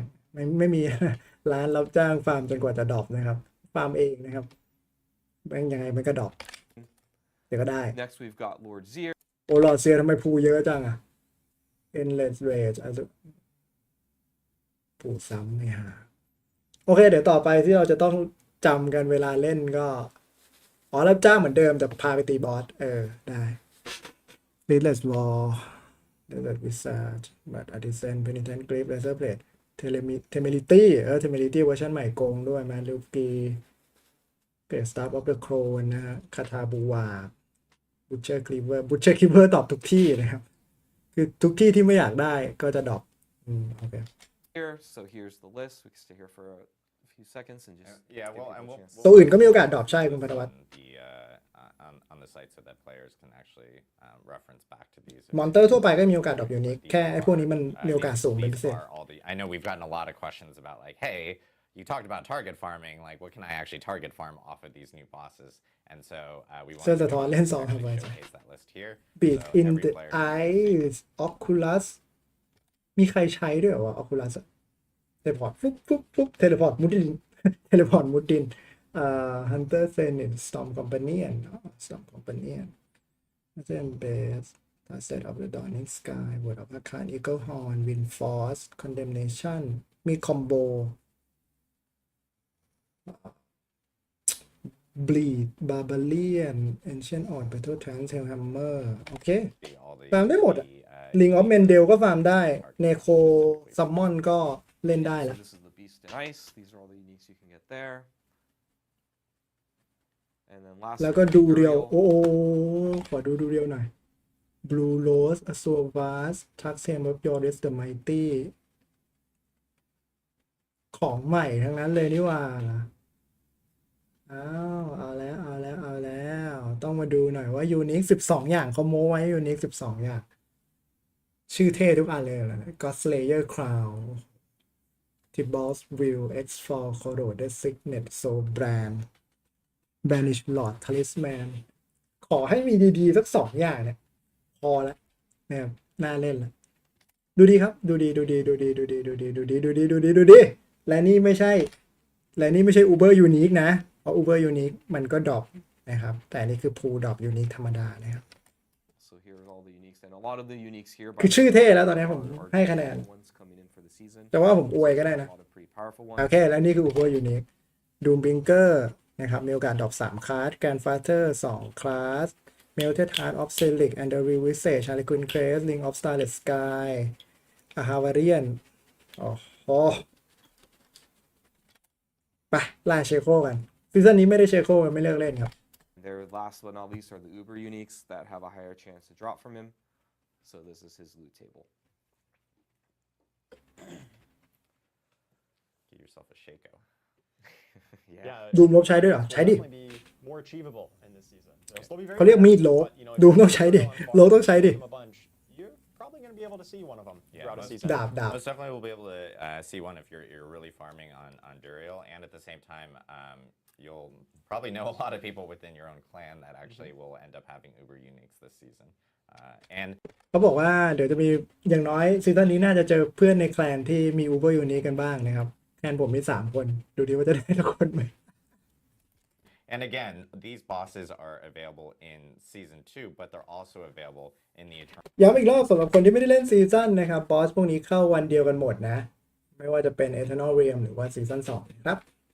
ที่ไม่เล่นซีซั่นก็เล่นได้แกนฟาเธอร์นี่ออฟมันโกงไปไหมอ่านในกลุ่มมันโอเบียมากใช่ครับมันโกงเพราะมันเป็นอูเบอร์ยูนิคคือคุณเอาเวิร์สเห็นชื่ออูเบอร์ยูนิคมันเรียงข้างๆยูนิคก็อาจจะคิดว่าโอ้มันดรอปง่ายผมบอกเลยฟาร์มเป็นหลักเป็นหลายร้อยตัวคือค่าบอสตัวนี้หลายร้อยรอบมากๆถึงจะมีโอกาสดรอปสักชิ้นหนึ่งแล้วชิ้นหนึ่งอายุการใช้งาน3 เดือนแต่คนเล่นจริงๆเดือนครึ่งถูกปะมันโกงครับมันถึงเรียกว่าอูเบอร์ยูนิคแล้วสแตทมันโกงจริงแต่ว่าความยากในการได้มากว่าจะได้มันต้องทำให้มันโกงไม่งั้นมันไม่คุ้มนะ Eternal Realm on day และมันก็จะไม่โกงไปตลอดหรอกเพราะว่าเดี๋ยวในอนาคตมันก็จะมีของใหม่ๆที่เป็นยูนิคธรรมดา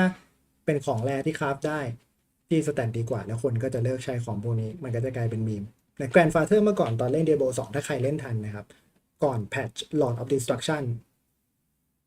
ผมเล่นไม่ทันนะผมอายุ17แต่ก่อนแพทช์ Lord of Destruction จะเข้ามาใน Grandfather ใน Diablo 2นะคืออาวุธที่ดีที่สุดในเกมแต่พอมีมีรูนเข้ามามีรูนเวิร์ดเข้ามาไม่มีใครใช้ Grandfather เลยนะครับ 1 with October 17th. So. All right, so now let's get to the class improvements. So yeah, our strategy here was addressing issues with each class that the community is talking about. These changes are mostly unique to each class, and they're meant to target specific pain points that players have been having.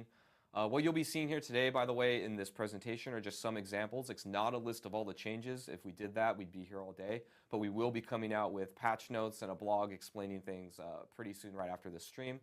We're going to give you a preview kind of what you can expect. อย่างแรกนะครับเราจบเรื่องยูนิคไปแล้วน่าสนใจแล้วก็ดูดีนะครับดูมีเป้าหมายให้ผมเล่นดูมีเป้าหมายให้คนปกติเล่น Diablo 4 ในซีซั่นที่2ค่อนข้างเยอะตอนนี้เราจะมาพูดถึงเรื่องการปรับคลาสบ้างนะครับเราจะมาdeveloper จะมาพูดถึงปัญหาที่มีผู้เล่นบ่นกันมาเยอะนะครับเกี่ยวกับคลาสต่างๆเพราะฉะนั้นการเปลี่ยนแปลงนี้จะไม่ค่อยเกี่ยวข้องกับคลาสอื่นๆการเปลี่ยนแปลงของ Sorcerer ไม่ได้ไปส่งผลว่า Sorcerer จะต้องเก่งกว่า Neko หรือ Neko จะต้องเก่งกว่าโลกหรือโลกจะต้องเก่งกว่าอะไรใดๆทั้งสิ้นนะเป็นการปรับปรุงจุดที่คนบ่นเข้ามาอย่างที่บอกหลังจากเราโดนเนิร์ฟใหญ่ไปในแพทซีซั่น1แล้ว developer โดน backlash นะครับโดนกระแสตีกลับการบัฟเนิร์ฟต่อไปมันจะระมัดระวังมากขึ้นและจะเป็นการปรับเพื่อทำให้บิลเล่นได้เพิ่มไม่ใช่ปรับเพื่อเนิร์ฟบิลที่โกงก็คงต้องเนิร์ฟแบบบิลที่โกงแต่ไม่ใช่ปรับเพื่อเนิร์ฟบิลที่เก่งแต่มันคือการปรับเพื่อให้หลายๆบิลเก่งได้บ้างนะครับแล้วก็ข้อมูลที่เราจะได้เห็นต่อไปนี้เป็นแค่ตัวอย่างนะครับเพราะว่าถ้าเอาการปรับปรุงทั้งหมดมาอยู่ในไลฟ์สตรีมคงจะต้องสตรีมทั้งวันและถ้าเวอร์ชันภาษาอังกฤษสตรีมทั้งวันเวอร์ชันภาษาไทยก็คูณ 1.5 นะครับเราก็จะอยู่วันครึ่งนะครับซึ่งผมไหวคนดูไหวหรือเปล่านะครับเพราะฉะนั้นก็อย่าเพิ่งถอดใจว่าโอ้ค่ะบิลที่จะเล่นไม่ได้ปรับเลยรอแพชโน้ตออกไม่ต้องห่วงเดี๋ยวผมมานั่งอ่านให้ฟังอีกทีเหมือนเดิมSo the first one is a general change, and this is that fortify amounts, when you gain fortify, are going to be changed from being based on your base life to your maximum life. And what this means is that increasing your maximum life is going to make these effects stronger, and this is across the board. Yeah, I think this is a really important change for any kind of build that's trying to build really tanky. They want to build fortify, they want to build max life, and previously, whenever fortify was based on your base life, building more maximum life actually meant that it was harder to get your character fully fortified. Well, because you had more life. อันแรกน่าสนใจมากนะครับกับคลาสที่ต้องการความถึง fortify ต่อไปนี้จะไม่สเกลจากเบสเลือดจะสเกลจากแม็กซ์เลือดคือหลายคนที่ไม่เข้าใจเทอมเทคนิคว่าเบสเลือดกับแม็กซ์เลือดต่างกันยังไงเอาง่ายๆว่า เราจะอยู่ในสถานะ fortify ง่ายขึ้นถ้าเราถึกขึ้นเมื่อก่อนเนี่ยถ้าตัวละครคุณเลือด 5,000 คุณจะเข้าสถานะ fortify ยากกว่าตอนคุณตัวละครเลือด 3,000 ซึ่งมันไม่ควรจะเป็นอย่างนั้นคุณถึกขึ้นแต่คุณเข้าสถานะถึกยากขึ้นนึกออกปะมันเลยกลายเป็นว่าเฮ้ยถ้าคุณจะเล่น build fortify เลือดคุณต้องพอดิบพอดีกับปริมาณ fortify ที่คุณสามารถสร้างได้เพื่อที่จะทำให้ build คุณเนี่ยอยู่ในสถานะ fortify สถานะถึกนะครับเรียกว่าสถานะถึกแล้วกันง่ายๆสิ่งที่เกิดขึ้นตอนนี้คือยิ่งคุณเลือด max เยอะ fortify ก็จะสเกลเยอะเพราะฉะนั้นคุณก็จะ fortify ไม่ยากขึ้นเพราะฉะนั้น build ที่ถึกก็จะเพิ่ม max เลือดแล้วก็เข้าสถานะ fortify เร็วเท่ากับ build ที่ไม่ได้จงใจทำให้ถึกขนาดนั้นเพราะฉะนั้นเป็นการปรับปรุงที่ดีนะครับแก้ปัญหาของ build อย่างพูดตรงๆก็ barbarian กับ druid นั่นแหละนะครับที่ fortify มีผมนี่แหละที่เล่น necro fortify แต่ว่าโดยรวมเป็นการปรับปรุงที่ทำให้คุณภาพชีวิตดีขึ้นนะครับ life to fortify through. And so with this change, you can see here in this example on the left, pretty much the same character, almost the exact same life total. Before, you would get about 368 fortify with this effect. And now the exact same effect, exact same character, now gets 677. So almost double amount. If you are building a lot of maximum life, like this character is, you're just going to see a lot more fortify values, which means it's a lot easier for your character to get into that powerful fortified state.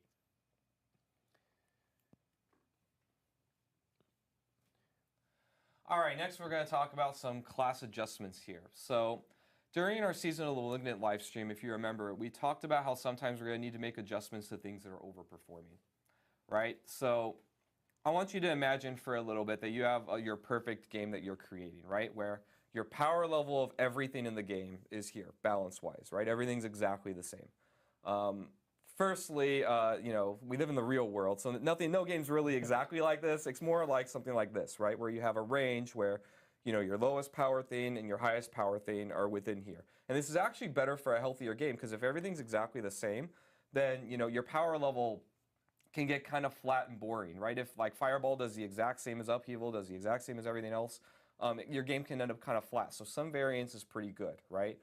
But then sometimes, when things get out of this range, that's kind of a sweet spot. If something is like way up here, then this can warp the design and warp what players are doing and warp even the perception in front of the game. So one of the things that we had talked about during that stream is when we have things that are up here, usually this is due to either like unplanned synergies, or something that's bugged or working unintended, it can get out of the range. And so we're committed now that when things get out of range too far, we're going to bring it back to that normal realm where everything is.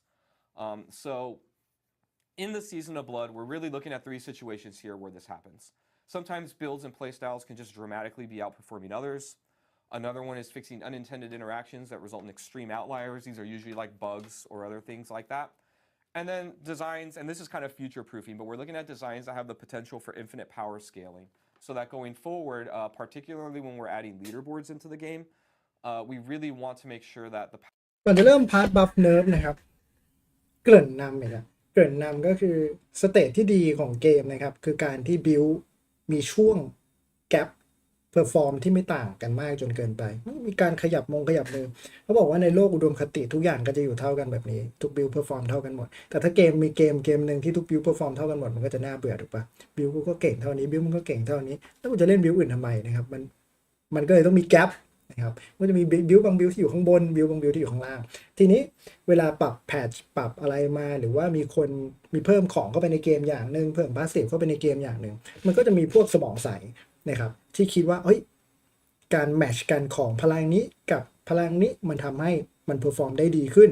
ซึ่ง Developer อาจจะคิดไม่ถึงอันนี้ก็ต้องยอมรับนะว่า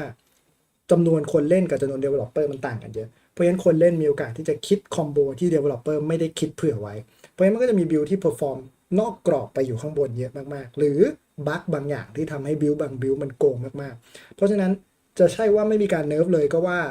ผิดเพราะฉะนั้นมันจะมีการดึงให้มันกลับมาอยู่ในกรอบเดิม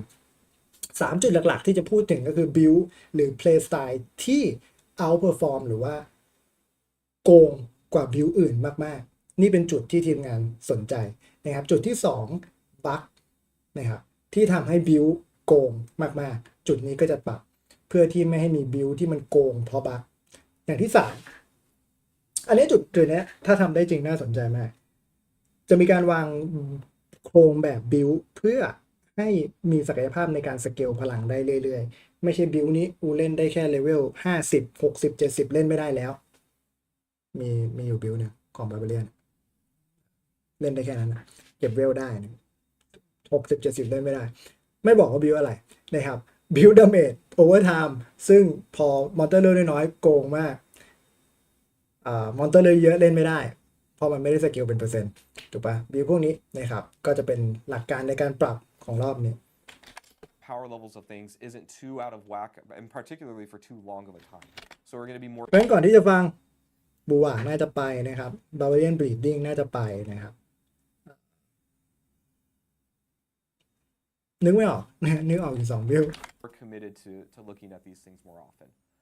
So in the Season of Blood, we don't really have too many of these, and to be clear, the overwhelming majority of our changes are going to be buffs. But these are some adjustments to get ahead of first to make sure that those power levels are kind of the same. We can go to the next slide here. Pacify Essence นะครับมาถึงเนโคโดนก่อนเลยเว้ย Damage Bonus per Essence ลดจาก 1% เหลือ 0.5% เพื่ออะไร Nerf Bone Spear นะครับ After this change Pacify Essence still contain the strongest key passive in the game ก็ยังจะเป็น passive ที่แข็งสุดในเกมอยู่ดีนะครับเป็น key passive ที่น่าจะแข็งที่สุดในเกมอยู่ดีแต่ว่า Bone Spear ก็ยังโกงอยู่ถูกไหมมันก็เลยต้อง Nerf นะครับBone Graph Legendary Paragon Maximum Essence per Stack ลดลงจาก 3 เหลือ 2 Maximum Essence ลดจาก 24 เหลือ 16 แก้ปัญหาที่ว่า Necromancer มี Resource ไม่จำกัดนะครับซึ่งก็เป็นเรื่องจริงถูกไหมใครเคยเห็นบิล Bone Spear Necro ต้องใช้สกิลธรรมดาปะถ้าเคยเห็นแปลว่าบิลไม่ดีนะครับเพราะ Bone Spear ไม่ต้องใช้วิ่งมาปาโบนสเปียร์วิ่งมาปาโบนสเปียร์วิ่งมาปาโบนสเปียร์วิ่งมาปาโบนสเปียร์การเนิร์ฟนี้จะทำให้มันวิ่งไปปาโบนสเปียร์ไม่ได้เหรอเปล่าแต่ความถี่ในการปามันจะน้อยลงส่งผลให้ดาเมจที่เกิดน้อยลงด้วย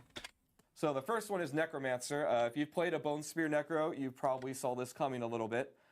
But Ossified Essence, your key passive, we're reducing your damage bonus from 1 to 0.5%.And to be clear here, even after this change, this key passive is still probably a contender for being the strongest one in the game.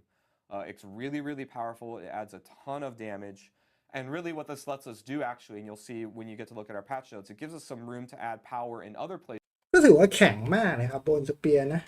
แพทที่แล้วก็โดนเนิร์ฟนะครับแพทใหญ่ที่แล้วก็โดนเนิร์ฟแผ่นนี้ก็จะโดนเนิร์ฟอีกและผมก็ยังเชื่อว่าโบนสเปียร์ก็ยังเป็น1บิลที่เก่งที่สุดในเกมอยู่ดีนะครับก็ใครที่เล่นบนสเปียร์มาตั้งแต่ Pre-Season ซีซั่น1แล้ววางแผนจะเล่นในซีซั่น2ผมเชื่อว่ายังเล่นได้นะครับแต่ Performance ก็จะแย่ลงอันนี้ก็ต้องบอก Performance ก็จะแย่ลงแต่ถ้าเทียบกับคนอื่นก็ยังโกงอยู่ดี Places in Bone Necro, rather than it all being centralized only around the key passive. We're also reducing the Bone Graph Legendary Paragon node max essence per stack a little bit. You're still going to be able to get a ton of maximum essence in the game, but we're just bringing these down a little bit.And then the next Barbarian Supreme Warp of the Berserker Max Damage แคปที่ 100% นะครับปกติเพิ่มได้เรื่อยๆยิ่งใช้ฟิลลี่เยอะยิ่งเพิ่ม two, these are going to be kind of เป็นการเนิร์ฟเพื่อให้คนเปลี่ยนไปคืออย่างนี้นะ Barbarian พูดกันตรงๆนะครับบิลหลักๆมีอยู่2อย่างคือบิลที่ใช้อันติซึ่งอันเนี้ยก็คืออันเนี้ย Ward of the Berserker กับบิลที่ไม่ใช้อันติในความเข้าใจของผมอันอื่นไม่มีคนใช้เล่นสนุกเวล50-60ใช้อะไรก็ได้ถูกปะจะใช้สกิลหมุนแล้วเรียก Ancient ออกมาช่วยหมุนก็ได้ถามว่าเล่นจริงๆมีคนใช้เปล่าไม่มีนะครับอีกอันหนึ่งคืออะไรผมยังจำไม่ได้เลยด้วยซ้ำนะฮะนี่คือความแตกต่างของสเกลพลังอันติเมตของ Barbarian นะตอนนี้ Ward of the Berserker Version Supreme Version อัปเดตอันที่3นะครับเลเวลที่3ของเวอร์ชันนี้โดน Nerf Damage ปกติไม่มีแคปตอนนี้แคปอยู่ที่ 100% นะพยายามบีบให้คนย้ายไปเล่นอย่างอื่น We've got the Barbarian, the Supreme Wrath of the Berserker. This is the one where while your Wrath of the Berserker is active, when you spend Fury, you get damage bonus on Berserking multiplicatively, and this could scale infinitely, and now we're just adding a cap to it. And then the next do it aspect rampaging rabbit crit crab ที่200นะครับ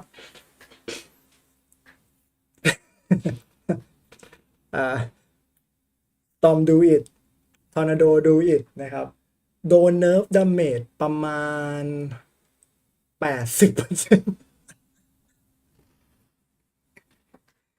คือเดี๋ยวจะไม่เห็นภาพ aspect เนี้ยปกติมันสเกลควิดดาเมจได้ประมาณ 1,000% น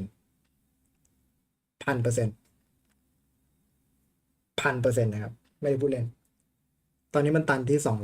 200บวก1,000นะบวกไป1,000กับวันนี้บวกไป200เพราะฉะนั้นมันโกงไหมมันยังโกงอยู่ดีของในเกมไม่มีของชิ้นไหนชิ้นเดียวที่บวกควิดดาเมจได้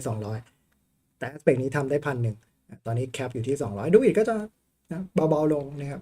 โดยรวมแล้วก็น่าจะยังเป็นคลาสที่เก่งที่สุดในเกมอยู่ดีถ้าไม่มีการเปลี่ยนแปลงอย่างอื่นที่ทำให้คลาสอื่นเด้งขึ้นมานะแต่ว่าRampaging Rabbits โกงจริงใช้แทบทุกบิลด์และโดนเนิร์ฟแล้ว next one similarly for the druid, the aspect of the rampaging werebeast. The crit strike damage bonus is now going to be capped at 200%. And again, these numbers are still really high at 100 and 200% multiplicative bonus damage. We're not really looking to just nerf these things to the ground or anything. We're just making sure that there's a cap on the maximum amount you can get, so that in the future, when players it lets us add things like increasing the duration of these, or making an infinite duration, or doing other things like that that we wouldn't be able to do if these were just uncapped forever. All right, so now let's get to โอเคนั่นคือจุดที่เนิร์ฟนะครับกูว่าไม่โดนเนิร์ฟว่า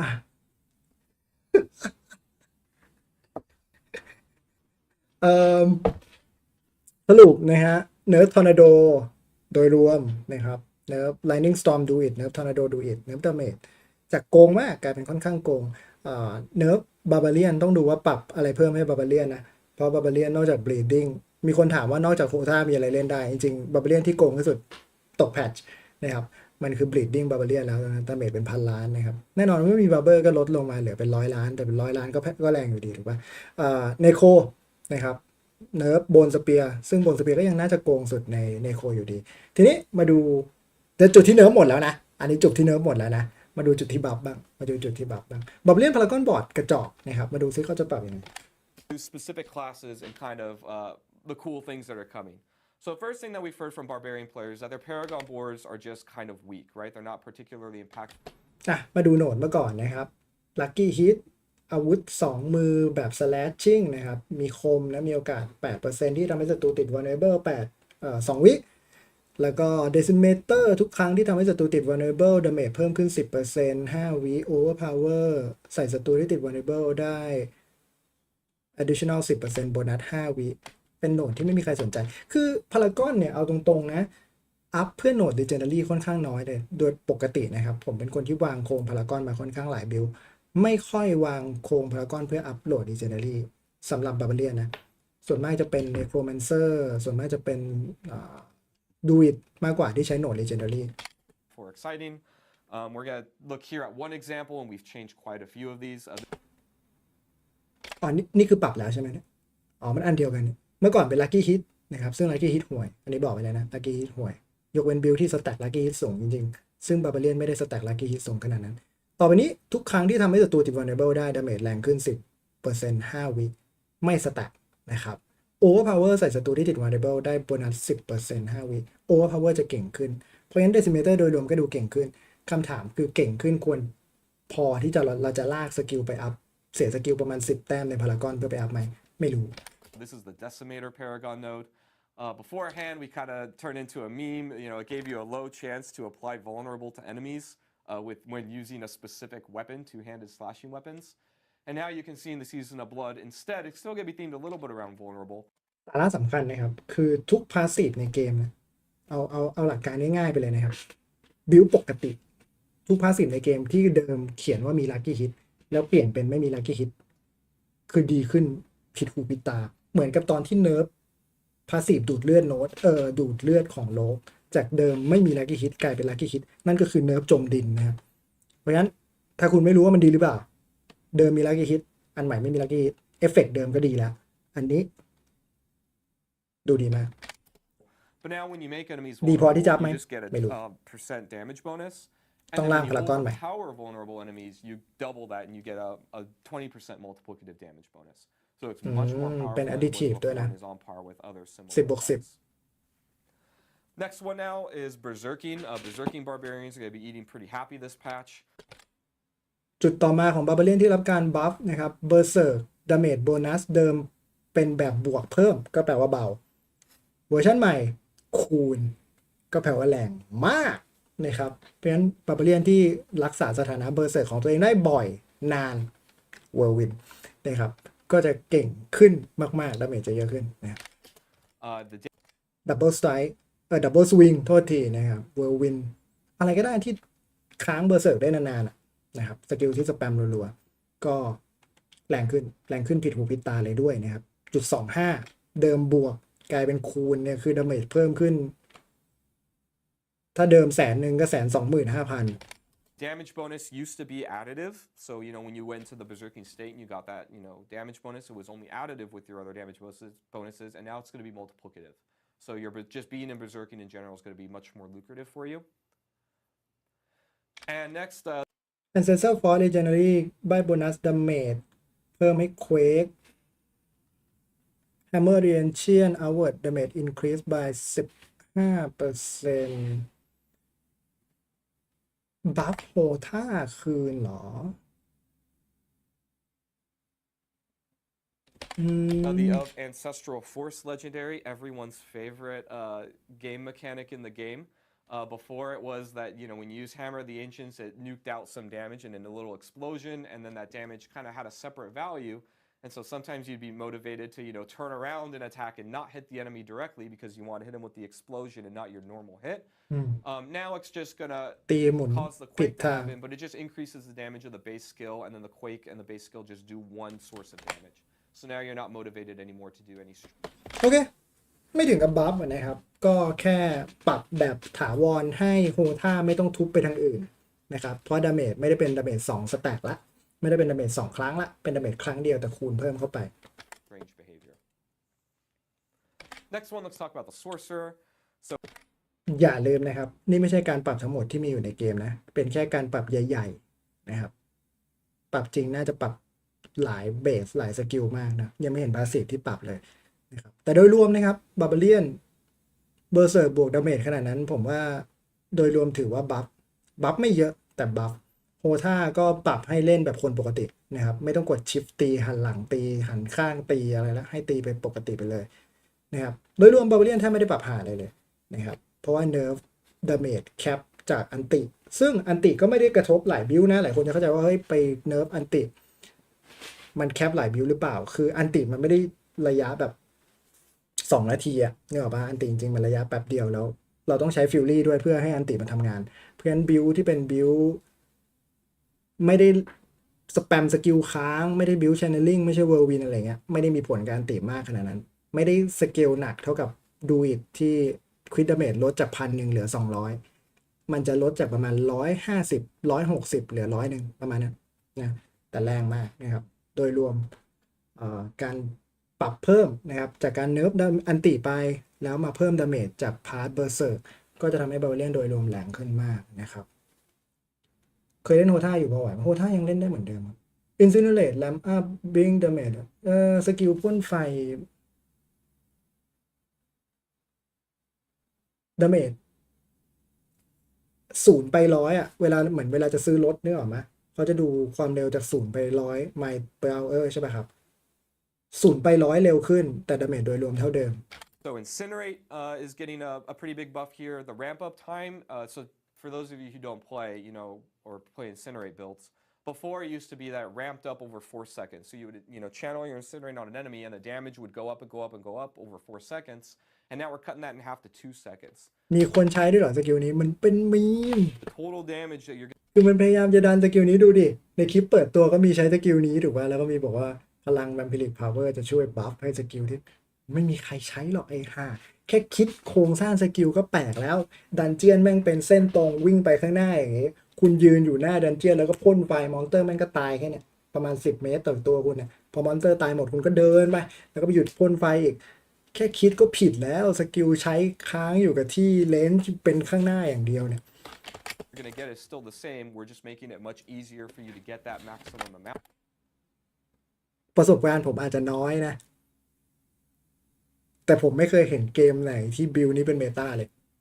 บิลพ่นไฟมีทุกเกมไอ้ยืนค้างๆแล้วพ่นไฟเนี่ยผมไม่เคยเห็นมันเป็นแบบเมตาคือต้องนำบิลอื่นนะไอ้เล่นได้มันเล่นได้อยู่แล้วแต่เพลย์สไตล์มันห่วยแค่คิดคอนเซปต์สกิลมันก็ผิดแล้ว And next one, enhanced frozen orb. We buffed this so that now it grants additional explosion damage against elites. Frozen Orb เวอร์ชัน Enhanced แรงขึ้นมีคนใช้นะครับ Frozen Orb Fireball ก็ใช้ Frozen Orb แต่ประเด็นคือเอามาทำโบนัสดาเมจให้ครบธาตุตอนนี้อาจจะเป็น Fireball Frozen Orb ระเบิดแรงขึ้นใส่ Elite. This includes bosses as well. So normally, frozen orb damage is kind of a big AoE damage, so a single target isn't that great. So in boss scenarios, it's not really as good. And now we've added a tuning knob here, so now we can make this much better or more comparable to other builds when it comes to big เหมือนเมื่อก่อนล่างๆแล้วโหดท่ายังไหวผมเชื่อว่าไหวครับผมเชื่อว่าไหว single target enemies. Winter Electrocute Paragon We've Glyph got some feedback that the Winter and Electrocute Paragon glyphs didn't really have a place where they could be used on the Paragon board. So we've adjusted either the glyphs or the board itself. So now these can be slotted and actually give you a good bonus effect like the other glyphs do. สรุปซันเลอร์ก็บัฟไม่มีอะไรใหญ่โตนะครับบัฟFrozen Orb ก็ไม่ใช่ทุกบิลที่ใช้ Frozen Orb เวอร์ชัน Enhanced ได้นะครับโลก Pretty Good Place ก็เลยโลกดีอยู่แล้วนะครับก็เลยจะไม่ค่อยปรับเยอะเท่าไหร่นะครับ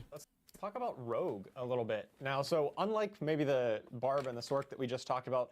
we felt that Rogue was honestly in a pretty good place. We didn't have as many pressing issues. There weren't as many things that we really needed to address on Rogue.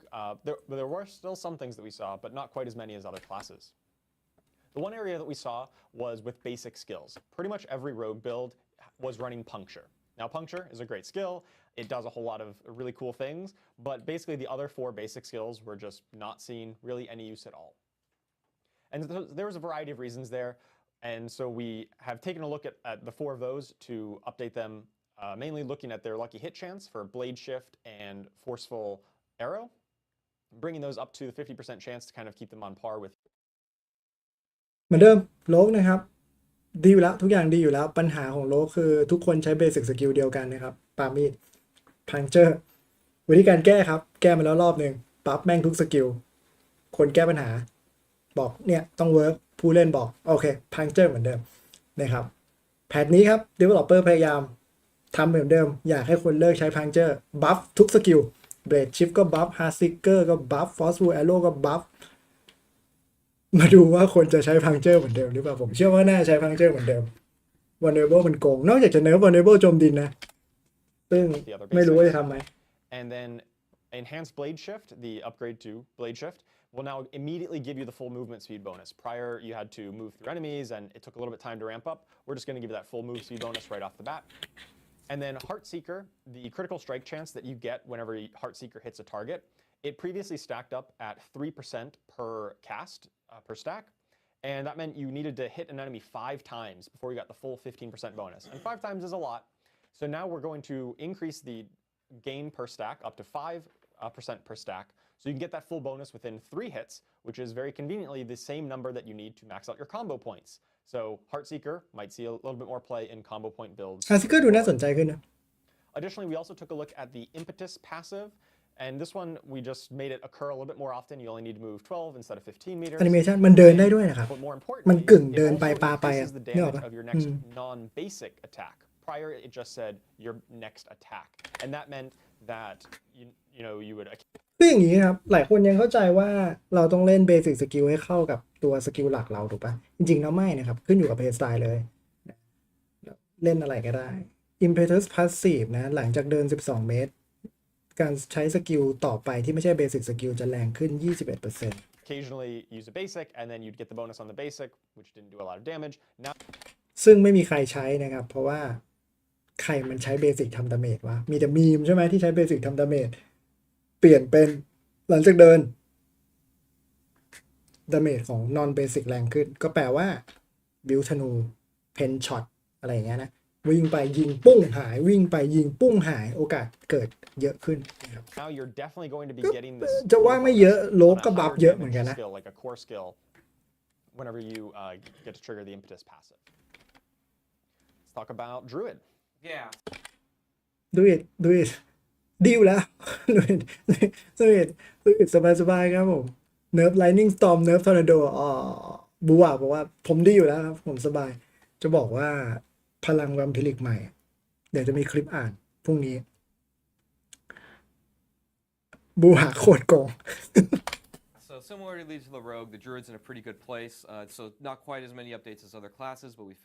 still found some ดูอิดคงต้องดีอยู่แล้วมากๆเพราะว่าแม่งปรับสกิลอีกาสกิลนี้มีคนใช้ไหมครับ room to make Druid players happy. First one is Ravens. Ravens is getting pretty good buffs across the board. ปรับอีกาเดี๋ยวปรับหมาด้วยดิปรับหมาป่าด้วยเอาเลย The passive damage is being increased by 20%. That's the little ravens that peck your enemies to death.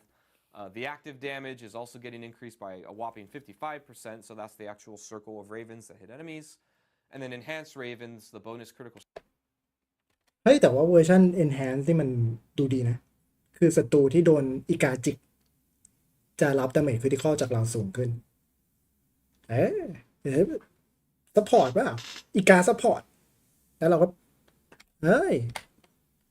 Strike chance that you get is going to be increased from 5 to 8%. So across the board, just a much better skill. Rabies โอเคนะครับหมากัดนะครับพิษสุนัขบ้าAnd then rabies. Rabies is also getting a pretty big damage buff. And then we're also making one of the upgrades, which is natural rabies. It used to make it that your rabies spread twice as fast or 100% faster. We're giving half of that baseline. So now your rabies is going to actually just spread between enemies 50% faster, so you don't have to wait as long for them to get infected. And then the natural rabies หมาพิษต้องมาแล้ว by another 50%. นะพูดเล่นนะครับพูดเล่น Yeah, rabies feels a lot better to play with. เพราะ Spreads เพราะ out the whole pack right away. Yeah, Or a lot it's quicker. ไป a lot easier อ to อก use. ออก Yep. ออกจากดูอิดได้แล้ว And now ผู้ว่าไม่โดนเนิร์ฟผู้ว่าไม่โดนเนิร์ฟว่ะเนิร์ฟคอมเพนเซอร์ไม่โดนคอมเพนเซอร์เดี๋ยวสาระก่อนอย่าขำมันไม่โกงดูว่ามันไม่โกงหรอกเขาเลยไม่เนิร์ฟDead Defense Minion ไม่สามารถเสียเลือดได้ 30% ของมัน Single Damage Instant โอเค Necromancer players. So Necromancer players will be pretty happy here. We got a lot of stuff coming for you. And again, this isn't even all Buff of it. Minion ครับผม After this. บัฟเยอะด้วย So minions, buffs, lots of them. First thing is Death's Defense. This is a passive that was kind of mandatory for minion builds. This was really our fail-safe that, you know, a boss or other big hit from enemies wouldn't just one-shot all of your Minion ไม่โดน one shot minions. Basically, now that passive is baseline, so now they can't get hit for more than, you know, so much of their life without, you know, having this defense in there. I'll also add in that this baseline คือเมื่อก่อนเนี่ยไอDeath Defense น่ะมันนับจากเลือดที่เหลือของมินเนี่ยนเพราะฉะนั้นสมมุติตอนมินเนี่ยนเลือดเต็มหลอดก็คือฮิตหนึ่งไม่มีทางโดนเกิน 30% แต่ถ้ามินเนี่ยนเลือดเหลือ5ฮิตหนึ่งก็คือไม่มีทางโดนเกิน 1.5 เพราะฉะนั้นตอนนี้มินเนี่ยนถึกขึ้น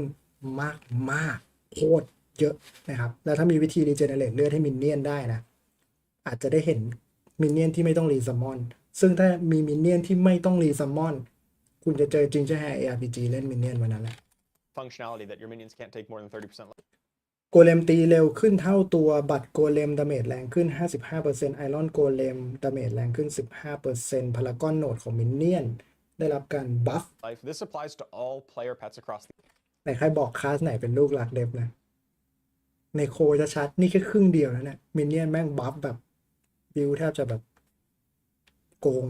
ขึ้นเท่าตัว2เท่าตัวแล้วนะgame, including Druid's Wolves. That's just how our pets แล้วก็มินเนี่ยนพารากอนในดูอิดก็เก่งขึ้นด้วยแต่ไม่ต้องพูดหรอกเพราะมันเล่นไม่ได้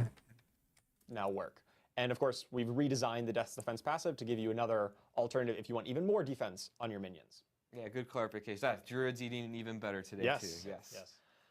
Next, Golem. Basic attack damage is getting doubled. We're insane.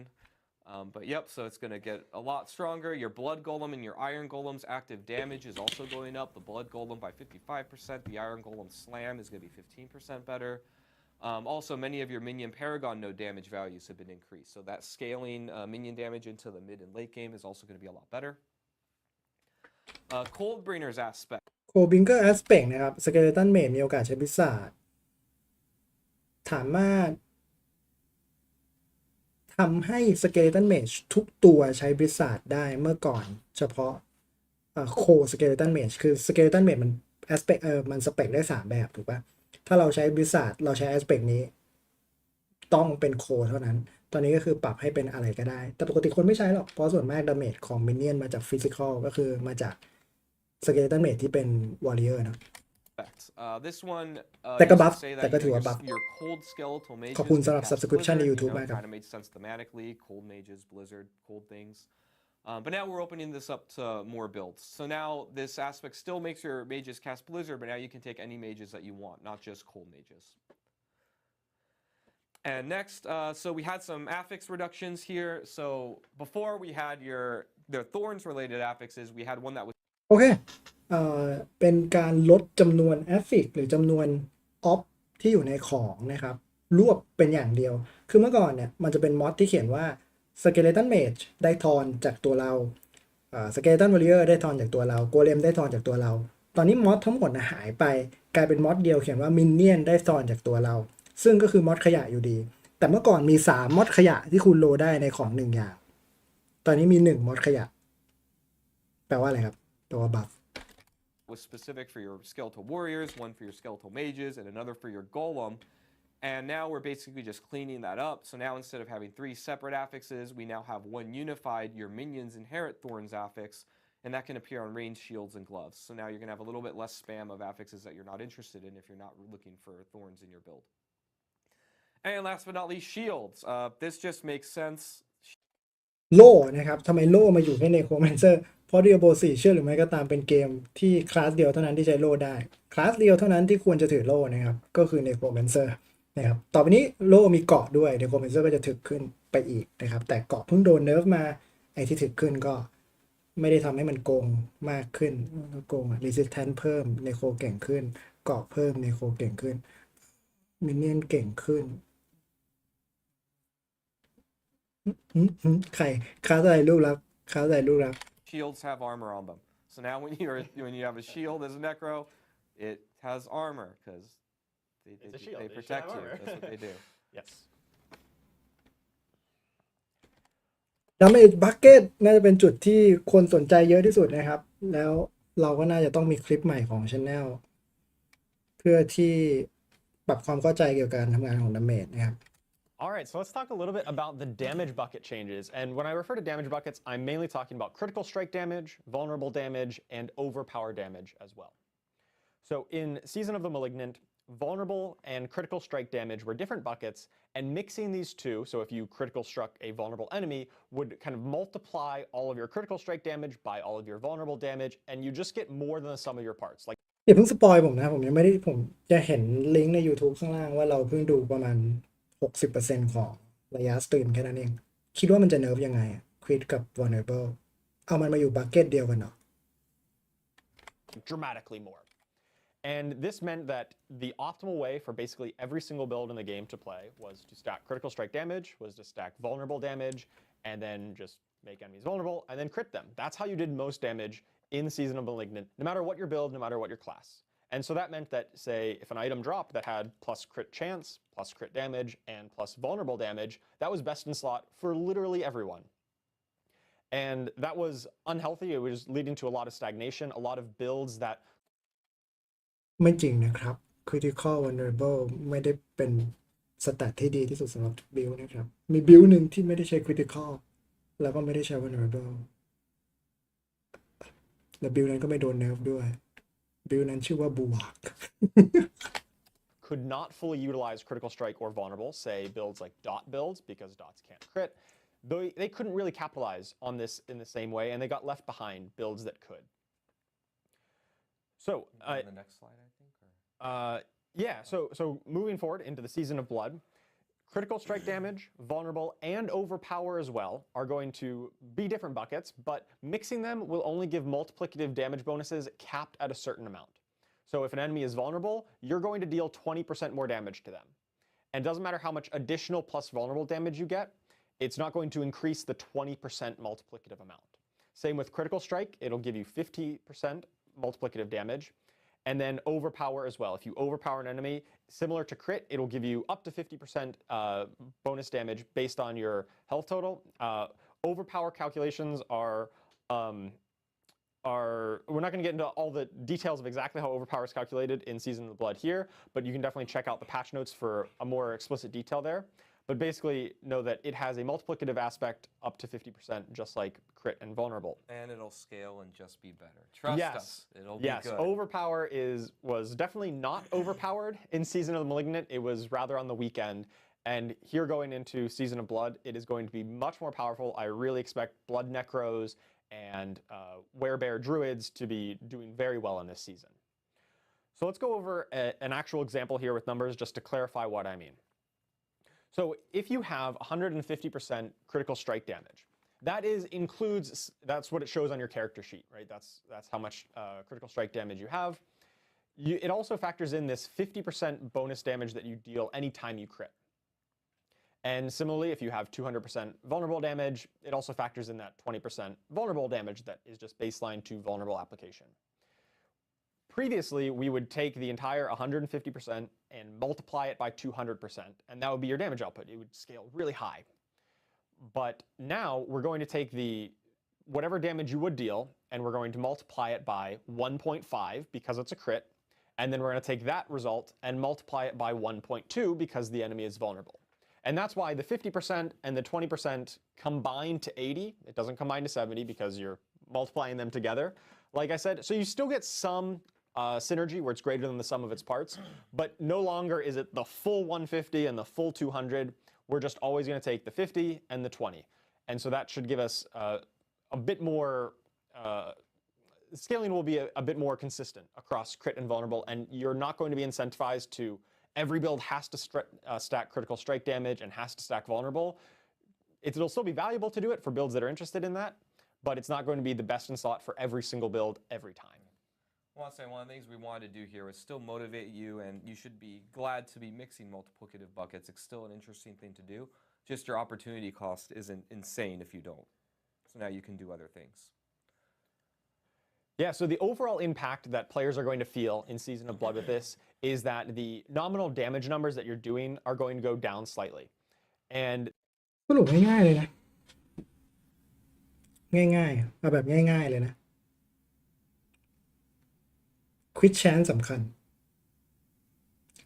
สรุปง่ายๆนะตอนนี้นะควิดแชนสำคัญคือถ้าคุณควิดได้คุณควรควิด vulnerable chance สำคัญหรือถ้าคุณทำให้ศัตรูติด vulnerable ได้คุณควรทำให้ศัตรูติด vulnerable แต่ควิด damage ไม่สำคัญ vulnerable damage ก็ไม่สำคัญมากเท่าไหร่แล้วถ้าบิวคุณเล่นพ่นไฟณตอนนี้เนี่ยสมมุติบิวคุณเป็นสกิลไฟเมื่อก่อนคุณจะต้องควิดให้ไฟออกถูกปะ vulnerable ให้ไฟแรงณตอนนี้สิ่งที่คุณต้องทำคือทำให้ไฟคุณควิดเพื่อเอา 1.5 multiplicative นะครับ 50% ความแรงเพิ่มขึ้นทำให้ศัตรูติด vulnerable จากเอฟเฟกต์อะไรก็ได้ไฟโบก็ได้อะไรก็ได้แล้วเอาดาเมจที่เหลือไปลงไฟดาเมจให้หมดเลยพอแม่งไม่ต่างกันนี่เปลี่ยนทุกอย่างนี่เปลี่ยนทุกอย่างในการคำนวณดาเมจที่จะเกิดขึ้นเดี๋ยวรอพาร์ทสรุปต้องมีคลิปออกมาสรุปเพราะว่านะตอนนี้วิธีการเล่นเดียโบซีเปลี่ยนไปหน้ามือเป็นหลังมือสิ่งที่เกิดขึ้นในเกมนะครับตัวเลขดาเมจตัวเลขเดียโบเป็นเกมที่โชว์ตัวเลขดาเมจถูกปะทุกบิลไม่ฟังไม่ผิดนะครับทุกบิลตัวเลขดาเมจจะลดลงยกเว้นบูอะ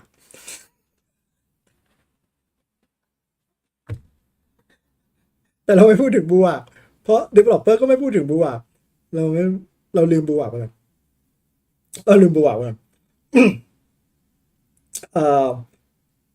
ทุกบิลตัวเลขดาเมจจะลดลงเพราะว่า vulnerable เบาเนี่ยควิดเบานะครับ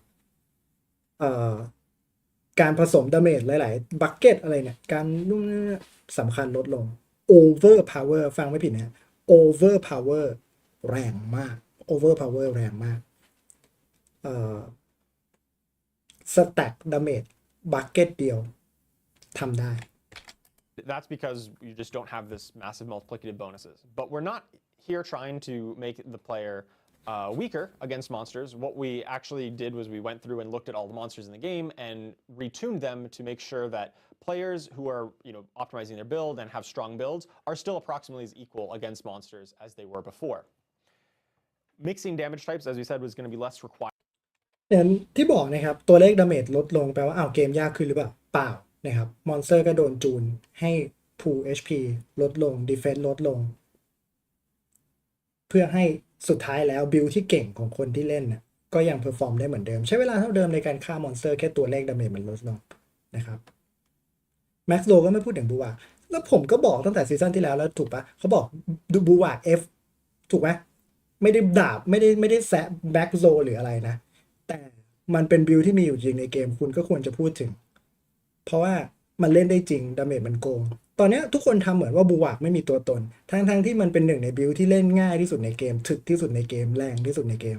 ผมงงมากว่าทำอะไรกันอยู่ It's still powerful to do, but it's not going to be the end-all be-all of the only way you can build your character.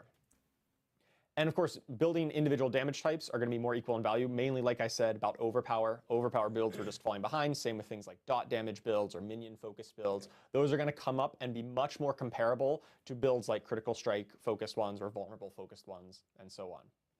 Yeah, so we have a little visual here, but imagine this is like the current season where crit and vuln builds are just really high up there. They're doing a ton of damage. They're wiping everything. And then all the other builds are kind of pretty far behind, right? If you're not... นี่คือสิ่งที่เกิดขึ้นนะครับมองว่ามันเป็นกราฟนะนี่คือซีซั่นหนึ่งสีเหลืองคือบิลที่ใช้คริตกับ vulnerable สีม่วงคือบิลที่ไม่ใช้นะครับแล้วก็สีแดงที่ไม่มีใครมองเห็นนะครับอยู่ข้างบนคริตกับ vulnerable เรียกว่าบูวาสีม่วงก็จะเป็นบิลดาเมจโอเวอร์ไทม์เป็นบิลมินเนี่ยนเป็นบิลอะไรแบบนี้นะที่ไม่ค่อยใช้คริตนะครับ Not mixing these two things, then you're just less effective. In season 2, what we're doing is we're bringing them together. And then what we're going to do after that is balance monster power around this. So, again, our goal is not to make you weaker. It's to make everything have more parity, and we're going to balance the whole game around this new world that we live in the Season of Blood. Yeah, it's not about bringing crit. สิ่งที่ผมอยากให้ทุกคนเข้าใจก็คืออย่าตื่นกังวลอย่าวิตกกับสิ่งที่เกิดขึ้นในการเนิร์ฟคริตกับวอลนะครับเพราะว่าสุดท้ายก็บาลานซ์เกมมาให้มันเข้ากับดาเมจใหม่ที่จะเกิดขึ้นแล้วเราแค่ต้องมีวิธีการปั้นตัวละครนะครับมีวิธีเข้าใจเรื่องโครงการทำดาเมจแบบใหม่แค่นั้นเองนะครับ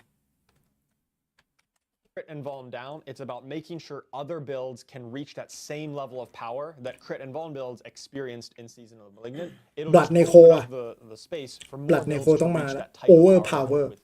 a variety of skills and My power is affixes and over not just crit 9,000 and vuln. developer บอกว่าเราต้องการให้ผู้เล่นทุกคนนะครับได้รับความรู้สึกว่าได้รับรางวัลนะครับจากการที่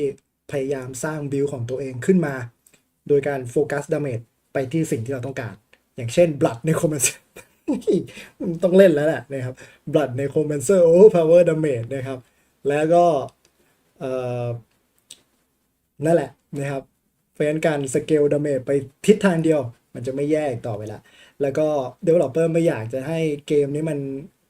โดน simplify โดนทำง่ายๆโดยโดยการที่แบบเนิร์ฟอย่างเดียวนะครับแล้วไม่ให้อะไรกลับคืนมาเลยเนาะก็อย่างที่บอกว่าเนิร์ฟคริตจริงเนิร์ฟ vulnerable จริงแต่ว่าปรับเกมใหม่สเกลเลือดมอนสเตอร์ใหม่ให้มันเข้ากับเกมละเพราะฉะนั้นเมื่อกี้ผมบอกว่าบูวาจะไม่โดนเนิร์ฟจริงๆบูวาก็โดนเนิร์ฟนะครับหมายถึงตัวเลขดาเมจมันก็ลดลงนะเพราะว่ามันสเกลตามเลือดศัตรูใช่ไหมเมื่อก่อนเลือดศัตรู100 ล้านมันก็ตี70 ล้านใช่ไหมครับเดี๋ยวนี้เลือดศัตรู5 ล้านมันก็อาจจะตี3 ล้านบูวาเบาลงเยอะเลยนะครับแต่ก็ทีเดียวตายเหมือนเดิมSo let's talk a little bit about the overall goals for the damage bucket changes. First and foremost, we really want players to be rewarded for investing into their primary vector of damage. So for example, if you're a blood necromancer who really likes to overpower enemies, you're going to be rewarded for investing in plus overpower damage, as well as other tanky stats that scale it like health and fortify generation. And then once you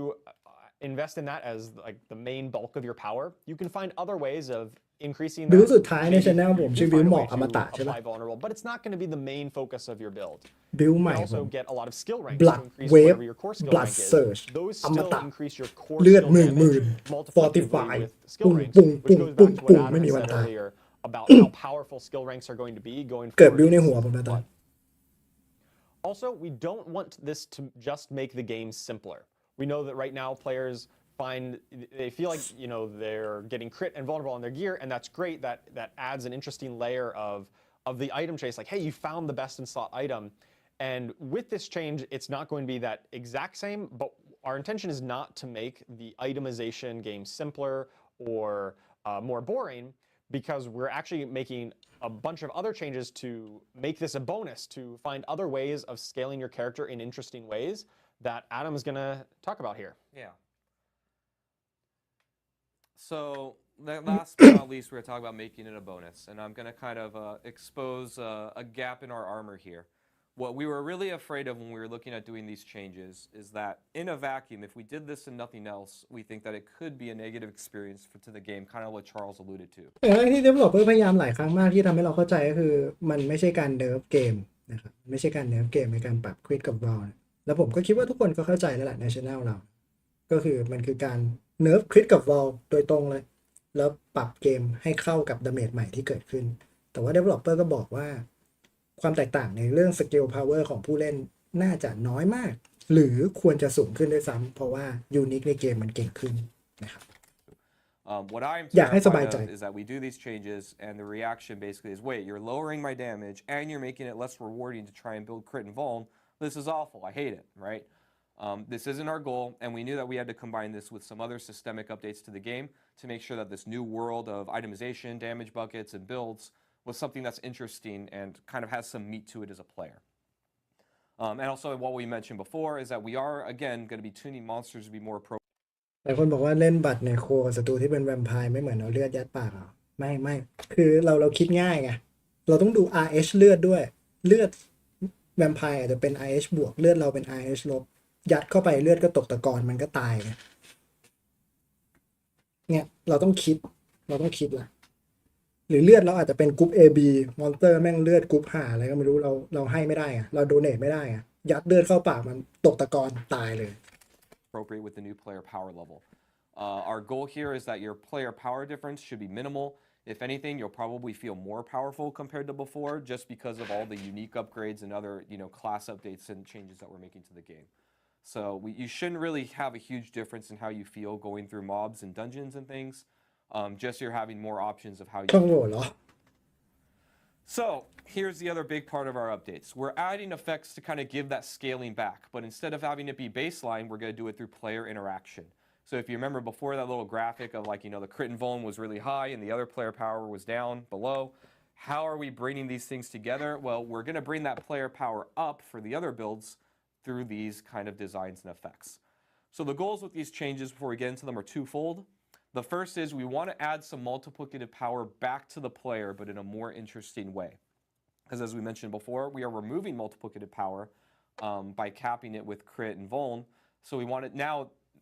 the upside of that is that we can actually give it back, but we can do it now in choices that you make as a player rather than it just being an underhood thing about how the game works. And then we also want to try and make the itemization experience better, particularly in the latter portions. เคยเล่น Division ไหมผมไม่เคยเล่น Division เลยครับ The stats you chase on your items kind of be more ผมไม่ค่อยได้เล่นเกม FPS เท่าไหร่เลย more interesting.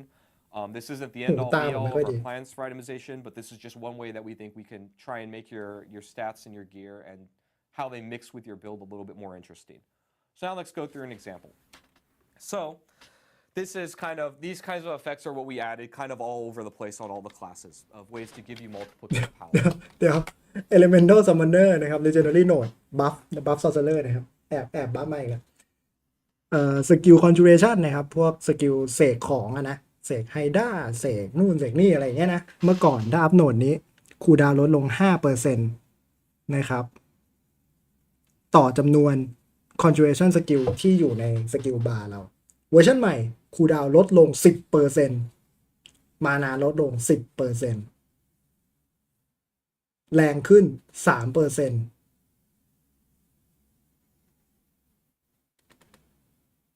ต่อจำนวน โบนัสดาเมจที่เรามีของไฟโคโอ้ซอร์เซอร์ซัมมอนจะมาแล้วใช่ไหมเฮ้ยนี่มันลีกซัมมอนป่าวะเนี่ยเอ้ยนี่มันซีซันซัมมอนป่าวะเนี่ย So on the left here is the old elemental summoner Paragon node legendary, Paragon legendary node on the sorcerer. And before it basically said, we want you to put all the conjuration skills on your bar. And when you do, they have reduced cooldown and mana cost per skill you have. This is your Hydra, your Ice Blades, and your Lightning, right? We have one for each element. Now you're still going to get that. You can see on the right, this is the Season of Blood's design. So they still get reduced cooldown and mana cost, but now we've given you a goal to chase and a way to multiplicatively scale their damage. So the way it works here is that those conjuration skills are all going to deal multiplicative more damage based on the total amount of your bonus damage stat with fire, lightning, and cold. So here you can see, and I think these numbers actually match to what the current bonus is. So what we want you to do here is you go to your character sheet and you're like, okay, I want to get bonus damage to fire, lightning, and cold. These, are like your plus fire damage on your gear or whatever, right? Normally these stats aren't very attractive. วิธีการคิดดาเมจ Now จะเปลี่ยน they're ไป going เย to อะ be เล a ย lot more attractive because they will multiplicatively ผมเด้มเหมือนกันผมเด้ม or these additive stats will now turn into multiplicative ที่กางเกง stats เล็ if ก you take this ๆ เดิน node ขา and เปลี่ยน focus ๆนะ specific เป็น build. เดฟใช่ไหม And the other really neat thing about this is that it makes your Paragon board or Paragon nodes and even we can make items or other effects more interesting. เราต้องมาคุยกันใหม่เรื่องการทำดาเมจข You องเกม get นี้ bonus นะครับ non-physical มัน damage. เปลี่ยนทุกอย่าง That will actually เป็นการเปลี่ยนที่ใหญ่ triple มากนะ with การ this เนิร์ฟ Paragon node ครั้งนี้นะทุกอย่างที่เป็นคูณ because ดา it เมจ will increase จะ your โกง damage ขึ้น with เยอะ fire, lightning, and cold, and so it actually will triple the amount that this one node would give you in value for this one legendary power. And we've added these effects kind of all over the place. You're going to see a lot more scaling. You're going to care about different stats that you didn't care about before because now they can be multiplicative depending on what you ก็ดี get. ครับวิธีการปั้น Here's ตัวละค another รหลาก one. หลาย This is ขึ้น one for the rogue. This is a redesign that we're doing for no witnesses. So what this does is this one makes you care about your damage กล่อง with ดาเมจ both ที่ of 4v2 stats. So this กล่อง is ดาเมจที่ a4v2 stat that นะครับ could appear on your gear. Usually wasn't อะไร very ก็ได้ good. No one really tried to chase it. ฮะ But this หรือ says คุณ that อยากให้ now your ultimate skills ตัวละครคุณทำดาเมจ will แรง deal คุณหา multiplicative อะไรก็ได้ more ใส่เข้าไป damage based on that stat. And when you cast your ultimate, that multiplicative damage will apply to all of your skills for 8 seconds. So this kind of enables a complete new build with the rogue where you want to spam, rain of arrows or whatever ultimate you can as often as you can, because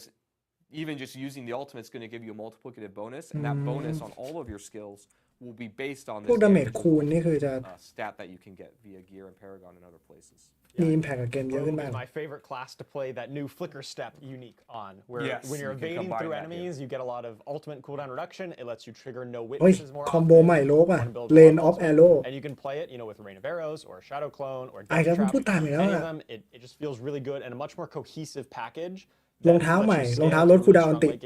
ลดคูลดาวน์อันติลดคูลดาวน์อันติลดคูลดาวน์อันติเลนออฟแอโร่ ultimate skill damage. Yeah, and to be clear here, this will be on all the classes got some amount of this, and it's not only on the Paragon board. Some of it, your key passives will be doing it. Some uniques will be doing this. There's kind of a bunch of places. And I believe last but not least, so if you remember last ARPG time we were on stream and I brought up how we had a stated goal of เหมือนชื่อ channel เลย trying to scale effects that don't really scale very well. These are generally effects where there's a legendary power that spawns a thing, like let's say earthquakes with the barbarian or dust devils on the barbarian, things like that. And those effects didn't really scale very well, and we wanted to add things that do. So in the Season of Blood, we've added some things. This isn't going to be everything we do forever. This is just the beginning, but we've got 2 new Paragon glyphs per class, where we are going to be adding these scaling effects. แต่ละคลาสจะมีพารากอนใหม่คลาสละ2อันนะครับเป็นคลาสเป็นพารากอนที่สเกลพลังที่มาจากแอสเปกซึ่งเป็นพลังที่ปกติแล้วจะเก่งต้นเกมแต่ออนเลดเกมอย่างเช่น Earthquake ของ Barbarian นะครับ Devil Dust ของ Barbarian อะไรพวกนี้นะ effects, so now you can create builds hopefully that you weren't really able to before, and we gave you a way to scale them. And again, we're planning to do more of this kind of design in the future. I think it's very interesting, and yeah, so here's going to be some examples. So the first one is Rumble. This is a new Barbarian glyph, and it's basically going to let your earthquakes scale multiplicatively with all the strength. อย่าพูดตามผมนะอย่า Devil Dust นะอย่านะ slot it, อย่า and นะ then you also deal more damage based on each active earthquake that you have. So you want to get a lot of active earthquakes, and it makes you more powerful. Just to clarify, I think when you building strength around this will give additive damage to your earthquakes. Most glyphs on the top section is all additive damage. Oh yeah, good clarification. But then the second half, the additional bonus gives you a multiplicative bonus based on how many earthquakes you're creating. So it's still great for earthquake builds because it increases all of your damage that way. Yeah. Next is the Stalagmite. อยากเล่น This is Barbarian for the Earthquake เหมือนกันนะ sorcerer. So we're giving you a ดู way เอ to ลอี scale มัน your ใหญ่ ice ด้วย spikes per intelligence Spike, purchase spike, within range, baby. and then also your ice Dun, spikes dun, are dun, going dun, to dun, have a dun. higher crit chance. And then we've got Stun grenade. explosive. This one is for the rogue, and this one lets you scale your stun grenade damage with dexterity. And then also you're going to get damage reduction whenever you drop a stun grenade. All right. Oh, We Louis went through a ton of slides here. yeah. A lot of slides, a lot of stuff to actually cover regarding class changes, of course, all the damage bucket changes and everything. One thing to note is I know we only highlighted a few specific things on classes. As we've mentioned, patch notes are actually going to be coming after the stream. So you'll be able to read through every single class change, all the different changes that we even talked about last week on the stream, and other items, including bug fixes and everything. Yeah, there's a lot of this. It's a pretty lengthy patch notes. It's by far our largest one yet for sure. ทุกครั้งที่ In เดฟมัน fact, ออก I มา think มัน if ก็จะ you บอก add ตลอ up ดนะแพชโน้ตนี้เป็นแพชโน้ตที่เยอะที่สุดที่หนาที่สุดตั้งแต่เราเคยมีมาถ้าเราเล่นเกมนี้ไปสัก2 ปีมันจะขนาดไหนนี่เกมเพิ่งเปิดมา5 เดือนนะทุกคน5 เดือนนะเหมือนเราอยู่กันมานานนะ all our patch notes beforehand, this one. And ไอคนซวยเนี่ยคือผมเพราะเดฟแม่งไม่มานั่งอ่านแบบผม all นะ our prior patch notes combined. So I it's believe pretty it. pretty It was significant. it was a lot for us to do. Yeah, so patch notes will end up going live here after the stream, so you can check it out on Diablo4.com. We do want to talk about some of our future changes that are also going to be coming post season 2. For instance, patch 121. อันนี้จะมาพูดถึงแพทที่จะเข้าหลังซีซั่น2เข้าแป๊บหนึ่งนะครับก็จะเป็นแพทในอนาคตไปอีกนะจะไม่ใช่แพทของวันที่18นะ We haven't even hit patch เหมือน Apple โทรศัพท์ที่ดีที่สุดผมจะพูดอย่างนี้ทุกครั้ง 120. Patch 120 is coming out on October 17th. ไม่ Start. แต่พอเป็นของขายมันไม่พูดไม่ได้ถูกป่ะมันบอกว่านี่ไม่ใช่โทรศัพท์ที่ดีที่สุดที่เราเคยทำมาคน แต่นี่มันเป็นแผ่นในเกมไม่ต้องบอกว่ามันเป็นแผ่นที่ใหญ่ที่สุดทุกครั้งก็ได้ Season 2, but patch 121 is actually going to be coming out after season เจอตามงานเขียนโปรแกรม But we did want to actually cover what would be in patch 121, and we also wanted to talk about how future content pieces, like within season 2, we're going to be constantly updating and adding new features to the game within season 2, and players will hear more about that at like BlizzCon.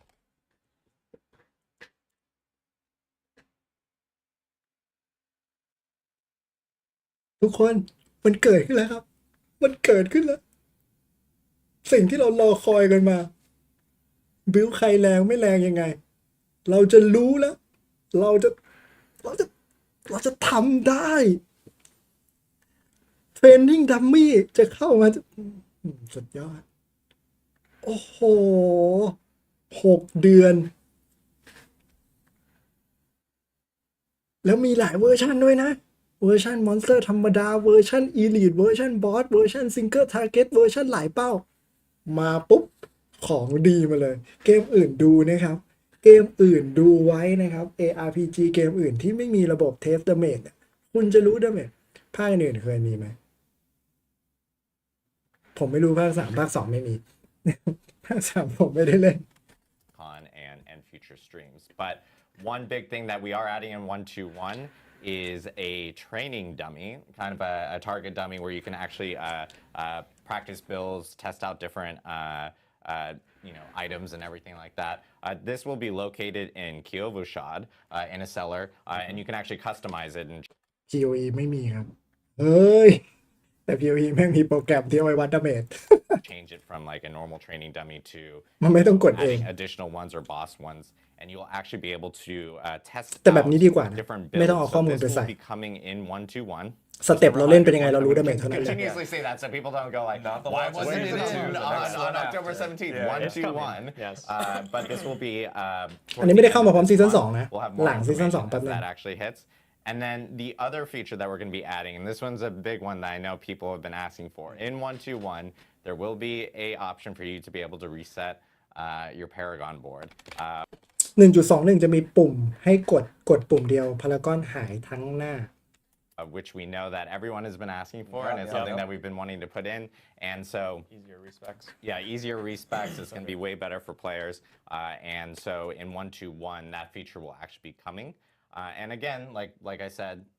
towards the end of this month, we'll have that. We'll talk more about that. There will be patch notes associated with that update, and of course, we'll have more updates to Season 2 that we'll be talking about at BlizzCon. So you should make sure to check out BlizzCon if you're อัปเดตอื่นรอดูได้ใน BlizzCon นะครับต้นเดือนพฤศจิกายนครับผม going, or if you want to go, you can still grab a ticket. And of course, we also yesterday announced the BlizzCon collection, which has a bunch of Diablo 4 stuff along with some World of Warcraft, Hearthstone, Overwatch items in there. But with the Diablo 4 items, it does include like the Legendary collection actually includes a token for the Premium Battle Pass. The Premium Battle Pass, we've been getting a lot of questions about this. มันจะมี Battle Pass ของเกม Blizzard เวอร์ชัน BlizzCon นะครับซึ่งจะมีของแจกเยอะกว่าใน Battle Pass หลักเพราะฉะนั้นใครที่วางแผนจะซื้อ Battle Pass ในซีซั่น2นะครับรอนิดนึงนะเวอร์ชันนี้แพงกว่าประมาณเท่าตัวแต่ว่าของแจกเยอะกว่าม้าโคตรสวยทุกคนเห็นเกาะม้าปะสวยกว่าทุกตัวที่ผมเคยเห็นแล้วก็หน้ากากลิลิตนี่ใครใส่ได้บ้างตัวผู้ชายใส่หน้ากากลิลิตได้ไหมลองจินตนาการหน้าตัวผู้ชาย The Premium Battle Pass token in that can be used for Season 2 if you want, or it can be used for any future season. So you can use that token, you can save it if you like, and that งั้นอย่าเพิ่งซื้อนะครับฟังอีกรอบนะอย่าเพิ่งซื้อ Battle Pass นะครับเผื่อคุณอยากได้เวอร์ชันนี้มากกว่าเพราะของแจกเยอะนะ is included in this, and it also has some really cool สองระดับเดียวคือไอ้โทเค็นเนี่ยเกมนี้มันจะแปลกนิดนึงคือคุณซื้อ Battle Pass เนี่ยคุณดักไม่จำเป็นต้องกดใช้กับซีซั่นนั้นๆนึกออกปะซื้อ Battle Pass ปุ๊บซื้อตอนซีซั่น2จะไปกดใช้ซีซั่น5ก็ได้ทีนี้อันเนี้ยมันขายแพ็คนี้มี Battle Pass อยู่ในนั้นแล้วมีของแถมอย่างอื่นเพิ่มเข้ามาด้วยลองจินตนาการว่าดูอีกใส่เข้าหน้าอยู่นะเข้ากับหน้าอยู่นะbut that is available on the Battle.net shop now for and that is the BlizzCon collection. Cool. We have some Q&A that we do want to go over today. I know that players, if you have questions, feel free to jump into Twitch chat and ask your questions. I will butcher your names. Guaranteed. It's a promise I do every stream. That's why they bring me here. But we'll be answering questions. Developer รู้ว่าคอนเทนต์ดีนะครับยิ้มแย้มแจ่มใสกว่าไลฟ์ที่แล้วเยอะ is what are your plans for like underperforming skills? Because it's been something that มีแผนอะไรที่จะปรับสกิลที่ควรใช้น้อยหรือว่าเพอร์ฟอร์มไม่ค่อยดีบ้างไหม we've heard a little bit about it today, but I think it's something that we've been hearing for the last couple months of like, hey, some of these builds just don't feel viable. It feels like I'm going under one build. Like, what are you guys planning on doing that? Totally. Well, first we plan to redo all the underlying math of the game and change how all the builds work and change all the so skills specifically. Yeah, there are definitely skills that are underperforming that don't have as wide of a use case as we would want. I would say we're going to try and look at them at an individual basis on a skill by skill. There are definitely ones that we've identified as a team that we're already going to start taking a look at. We learn a lot when we launch the game to millions of people, right? Of course, we have ideas that sometimes pan out, sometimes they don't. And when they don't, we have to kind of reevaluate. Well, what was the purpose of it? Can we still keep the heart and the spirit of the skill? Without changing it completely, or sometimes we do need to change it and make it like fit an actual use case that's unique that doesn't fit any other skill. So it kind of depends what our answer is on a skill by skill basis, but it is definitely a goal of ours that we don't want a skill to just languish forever and just not really have a use case or be useful. นี่ครับพูดถึงสกิลที่โดนใช้น้อยหรือว่า perform ไม่ค่อยดีนะทาง developer เองก็บอกว่าได้รับทั้ง feedback จากตัวทีมงานเองแล้วก็ feedback จากผู้เล่นก็รู้อยู่แล้วว่าสกิลไหนดีหรือแย่มากกว่าปกติแต่ปัญหาก็คือบางสกิลเนี่ยตัว developer ยังอยากรักษาโครงสร้างสกิลไว้อยู่สกิลที่ผมบ่นบ่อยที่สุดในเกมก็คือ incinerate สกิลพ่นไฟเนาะทำไมหลายๆเกมถึงมีสกิลนี้และทำไมหลายๆเกมถึงไม่มีใครใช้สกิลนี้เลยเพราะว่าโครงสกิลมันคือการยืนพ่นไฟสาระสำคัญของมันก็คือความเป็นสกิลของมันคือสกิลที่ทำงานแบบนี้เพราะฉะนั้นการจะปรับมันก็ทำได้แค่เรื่องของ damage เรื่องของ range AOE แต่สุดท้ายวิธีการเล่นก็คือการยืนพ่นไฟเพราะฉะนั้นมันยากที่จะปรับทุกสกิลให้ perform ได้เหมือนกันหมด นะครับหรือว่าคนเล่นเยอะมีเคสที่ใช้เยอะได้เหมือนกันทั้งหมดแต่ก็จะพยายามปรับแต่หลายๆสกิลเหตุผลที่ยังไม่ปรับหรือปรับแล้วอาจจะยังไม่ตอบโจทย์เป็นเพราะว่าไม่อยากจะทำให้เสียโครงสกิลของสกิลนั้นๆไป To แผ่น clarify 1.20 though, มา I แล้ว do โคตร think ยาว it's okay that a skill is a เดี๋ยวผม little ไป more อ่านคืนนี้ niche and maybe is it like we're not saying every skill needs to be used equally by every player. No. I don't think that's a reasonable expectation. I don't know if it's very healthy, right? I think there's something attractive about feeling smart that you're able to find this niche use case or you're playing in a unique way that not many other people do. But if a skill isn't fulfilling even any purpose or the purpose it was intended for, then I think that's grounds to reevaluate and try and find something that works better for it. Yeah, definitely. And there's a few different ways that a skill can kind of fall short, right? It's not just always a matter of numbers, right? It's not just, oh, just crank up the damage on it. If the damage is crazy, of course it'll be usable. But that's not the right answer all the time. Sometimes เดี๋ยวเราก็เพิ่มเติมว่าแน่นอนหลายคนบอกว่าเอ้ยงั้นถ้าสกิลมันไม่ดีก็ง่ายๆเดี๋ยวเพิ่มดาเมจเข้าไปแต่ว่านั่นแหละสุดท้ายมันก็จะทำให้สกิลนั้นกลายเป็นสกิลที่ไม่บาลานซ์อยู่ดีแน่นอนว่าถ้าสกิลไหนแรงนะครับทำออกมาแล้วแรงต่อให้วิธีการใช้สกิลมันห่วย LE มันต่ำหรืออะไรก็สุดท้ายคนก็จะใช้อยู่ดีแต่ว่า developer เชื่อว่านั่นไม่ใช่การพัฒนาที่ยั่งยืนและนั่นก็ไม่ใช่ทางออกของปัญหาในการบัฟสกิลเข้ามาให้คนอยากเล่นเนาะเพราะฉะนั้นสกิลอย่าง Incinerate จริงๆจะปรับให้มันแรงมากก็ได้ต่อให้มันยืนแช่อยู่กับที่คนก็ยังใช้อยู่ดีถ้ามันแรงเนาะแต่ประเด็นคือนั่นไม่ใช่จุดดึงดูดของสกิลที่ developer อยากจะทำเนาะก็ต้องให้เวลานะถึงตอนนี้ผมเทคไซส์ฝั่งบริษัทพอสมควรฝั่งอย่าพูดบริษัทเลยบริษัทมันใหญ่ฝั่ง Diablo 4พอสมควรว่าหลังจากจบซีซั่น1ไปซีซั่น2ว้าวผมมากกว่าที่เดี๋ยวรอจบทีเดียวเราค่อยพูดแล้วกัน times, we talked about puncture earlier today on the rogue. Puncture. And if you look at just pure damage, puncture compared to the other basics on rogue, about comparable. Like it wasn't an outlier in one way or another, but we saw so many players playing puncture because of its interaction with other systems, right? We had it, hey, puncture is a really easy way of applying vulnerable, and in Season of Malignant, vulnerable was really valuable. So we're not only tackling this on making the other options more usable and interact in an easier to use way, but also adjusting the systemic issue like, hey, vulnerable is too mandatory, so you have to take the thing that applies vulnerable. And now that that's less of a hard requirement, we're hoping that brings these other basics to the fore. And we're going to take a similar approach when we look at other underperforming skills as well. Yeah, I think that's actually a really good point is that, we talked a lot about base systems of the game in the Season of Blood. And the reason why we're really looking at all these base systems and changing them pretty significantly is that we want a stronger foundation so that we can identify these outlying skills or effects. And now we can fix them in a way that's more healthy for the overall game. Because when the overall systems are healthy, then we can go back and look at the outliers and fix them in a good way. Like we could have fixed puncture by just taking away the vulnerable application, right? But really the problem is vulnerable, not puncture necessarily. Yeah. So. All right, we have a question here from Zigzag. Are channeling skills still not allowed to overpower after this patch, considering the scaling changes? This is true, yes. คำถามต่อไปนะครับจากแชทใน Twitch นะครับสกิลประเภทไล่สกิลที่ต้องกดค้างเพื่อใช้เนี่ยยังไม่สามารถ overpower ได้ใช่ไหม It's just part of the way Diablo 4 works is that channeling skills do not overpower. That's partially because it would just if you overpower is determined on a skill cast basis. So when you cast a skill, the game determines, hey, did you overpower or did you not? โอเคคำตอบคือใช่นะครับเหตุผลเป็นเพราะว่าระบบ overpower เนี่ยเป็นระบบมีอยู่ใน Diablo เกมเดียวนะเกมอื่นไม่มีนะครับDiablo 4เกมเดียวเกมอื่นผมไม่รู้หรือไม่มีนะครับ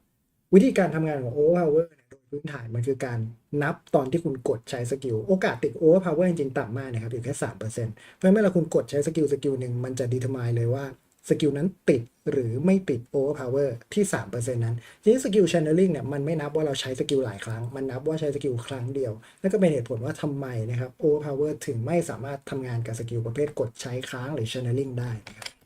And if you overpower with a channel skill, then channel skills can in theory go on forever. And that would just be a situation we don't want to live in where you're just fishing for procs basically of overpower and then as soon as you get it, you let it go forever. That's not really the kind of gameplay we want to encourage in Diablo 4. And so it's ไม่งั้นมันจะโกงมากนะเพราะว่ามันมีวิธีการันตี overpower ในเกมอยู่เพราะฉะนั้นถ้าผมเล่น Whirlwind ใช่ไหม แล้วผมโอเวอร์พาวเวอร์แม่งบัฟมาใหม่แม่งโกงเว้ยเอางี้ดีกว่าเดี๋ยวเราจะเริ่มปั่นจนกว่าครั้งที่ปั่นมันจะติดโอเวอร์พาวเวอร์เพราะเราเห็นเนี่ยเวลาดาเมจโอเวอร์พาวเวอร์ขึ้นดาเมจสีฟ้าขึ้นมาในจอเนี่ยแปลว่าเราติดโอเวอร์พาวเวอร์ละเพราะฉะนั้นถ้ามันทำได้ผมก็จะปั่นหยุดเลขสีฟ้าขึ้นผมก็ปั่นค้างก็จะได้ดาเมจโอเวอร์พาวเวอร์ค้างอยู่งั้นก็จะกลายเป็นบิลเบรกเกมอีกใช่ไหมครับนั่นก็เป็นเหตุผลว่าทำไมสกิลกดใช้ค้างเลยไม่สามารถโอเวอร์พาวเวอร์ได้นะครับ It's true that yes, channeled skills do not overpower, but we're still looking when we're looking to balance channeled skills such as incinerate. We know that going in. Yeah, they should be balanced and tuned around the fact that they can't overpower. And actually, to allude to that, because that's a good segue. If you remember back, I talked about the barbarian and the druid, how we're capping that unlimited. ยังจะมองอยู่ว่าในอนาคตจะมีการปรับสกิลพวก channeling ยังไงบ้างเพราะต้องยอมรับว่าสกิล channeling ในหลายสกิลค่อนข้าง You would have to tune and balance all of overpower around the potential infinite duration that a channeled skill has. And that means that now overpower only gets used for channeled skills because that's the only place that it's going to be good. And then everything else doesn't feel as good because of it. That's why we're adding these caps and things to some places, is that it's not really because we don't like people to get a lot of power, it's that everything else must become weak for one thing to be even reasonable, let alone strong, if we allow infinite scaling of things. And that makes, while that one thing might be really cool, it makes the overall game much less fun or interesting. I'm going to spitfire a few questions. I'm just going to answer really quickly just so I can เดี๋ยวถามคำถามรัวๆแล้วก็ตอบรัว Yeah, totally. Are there plans on yearly roadmaps and roadmaps for the game?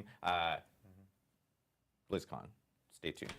จะมีแผนในการวางโรดแมประยะยาวของเกมบ้างไหมให้คนดูรู้ก่อนเลยไม่ใช่ว่าแพชต่อแพชเดือนต่อเดือนซีซั่นต่อซีซั่นดูใน BlizzCon ต้นเดือนพฤศจิกายนนี่คือคำตอบin regards to we're getting a lot of questions about social features and group finders and clan features and everything. Those are things that we're looking at and most definitely have been taking in a lot of feedback. Nothing to announce today, but it is something that I know the team is. คำถามเกี่ยวกับฟีเจอร์สังคมในเกมนะครับระบบเทรดระบบแคลนระบบเล่นเป็นปาร์ตี้มีโอกาสจะทำให้ง่ายขึ้นไหมเป็นสิ่งที่ developer กำลังพัฒนาอยู่ยังไม่มีข่าวคอนกรีตข่าวที่เป็นชิ้นเป็นอันที่สามารถบอกได้ในวันนี้แต่ในอนาคตจะมาแน่นอนและคือเวลาพูดอย่างเงี้ยเวลาในคอนเทนต์อื่นการเมืองอะไรเงี้ยเราจะมองว่าแม่งพูดไปเรื่อยถูกปะแต่นี่ต้องให้เครดิต developer Diablo 4นิดนึงนะพอทุกอย่างที่บอกว่ากำลังจะมาในซีซั่น1แม่งมาหมดเลยในซีซั่น2นะถือว่าทำงานกันเร็วนะครับถือว่าทำงานกันเร็วมาก Very much reading and seeing.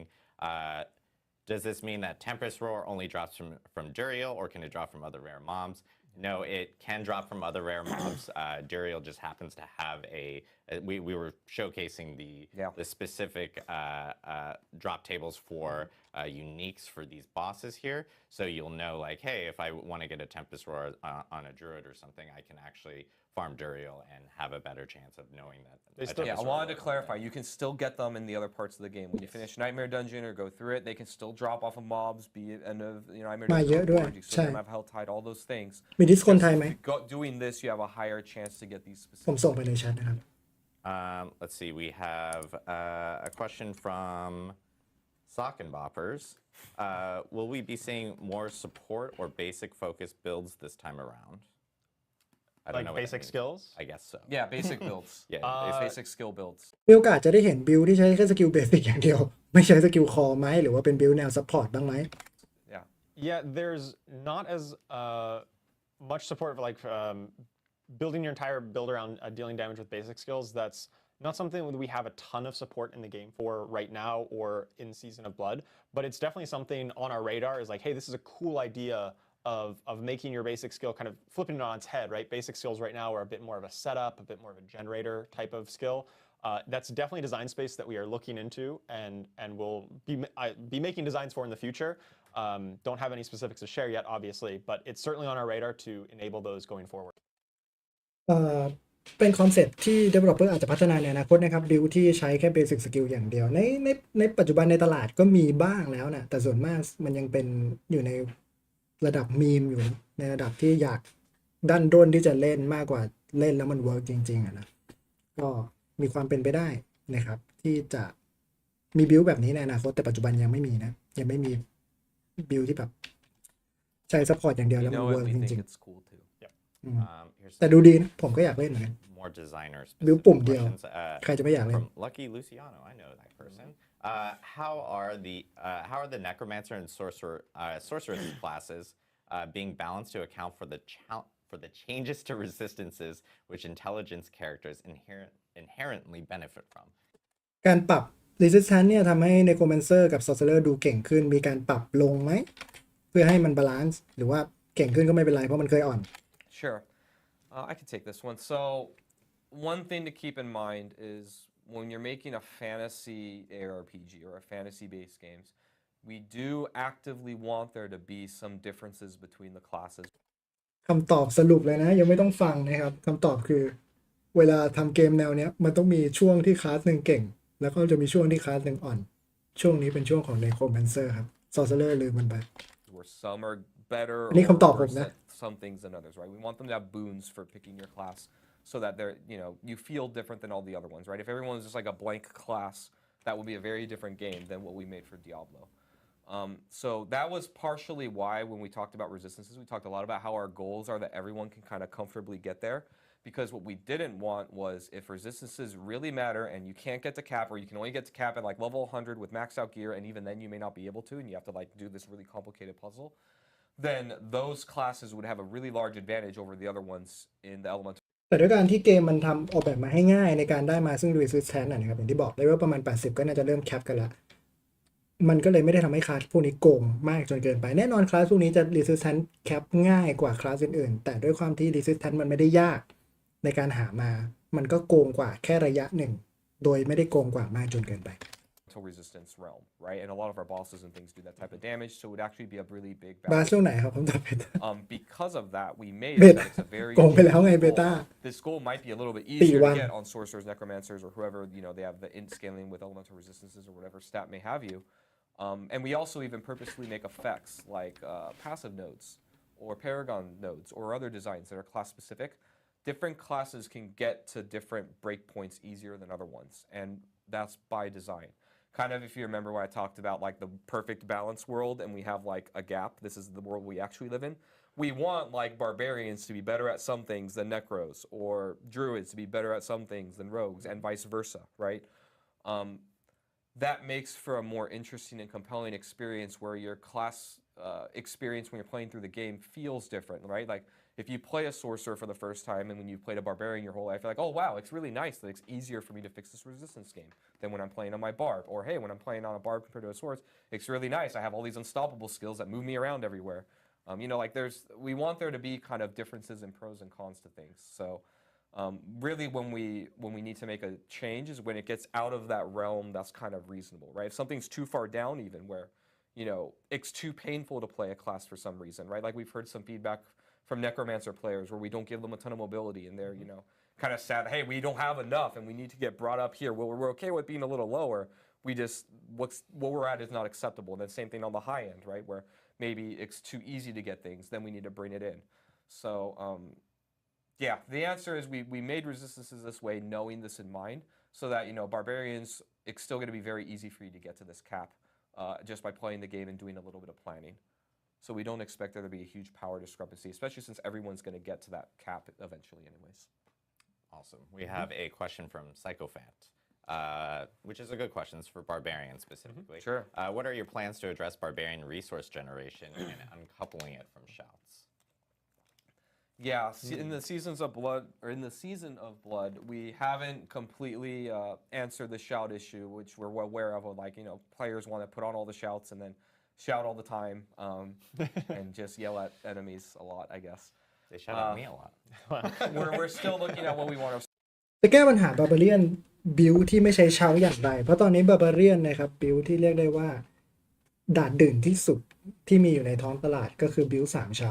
กดเจเนเรเตอร์3เช้าปุ้งปุ้งปุ้งฟิลลี่เต็มไล่สกิลคำถามคือบิลที่ไม่ต้องใช้เช้า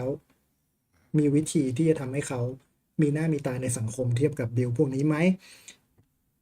ฟิลลี่เจเนเรตได้สูงใกล้เคียงกับบิลที่3เช้าแบบนี้บ้างไหมSolution to be. And we're also looking at a similar thing with sorcerers with equipping defensive skills, where they want to take Frost Nova and Flame Shield and Teleport and do all of them.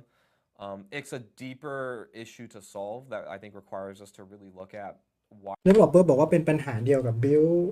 อารมณ์ sorcerer นะครับ build พวก 3-4 defensive skill เนาะ frost nova teleport flame shield ice armor แล้วก็กดวนลูป cooldown มานาไปเรื่อยๆนะครับเป็นปัญหาโครงสร้างระดับลึกที่จะแก้ปัญหาต้อง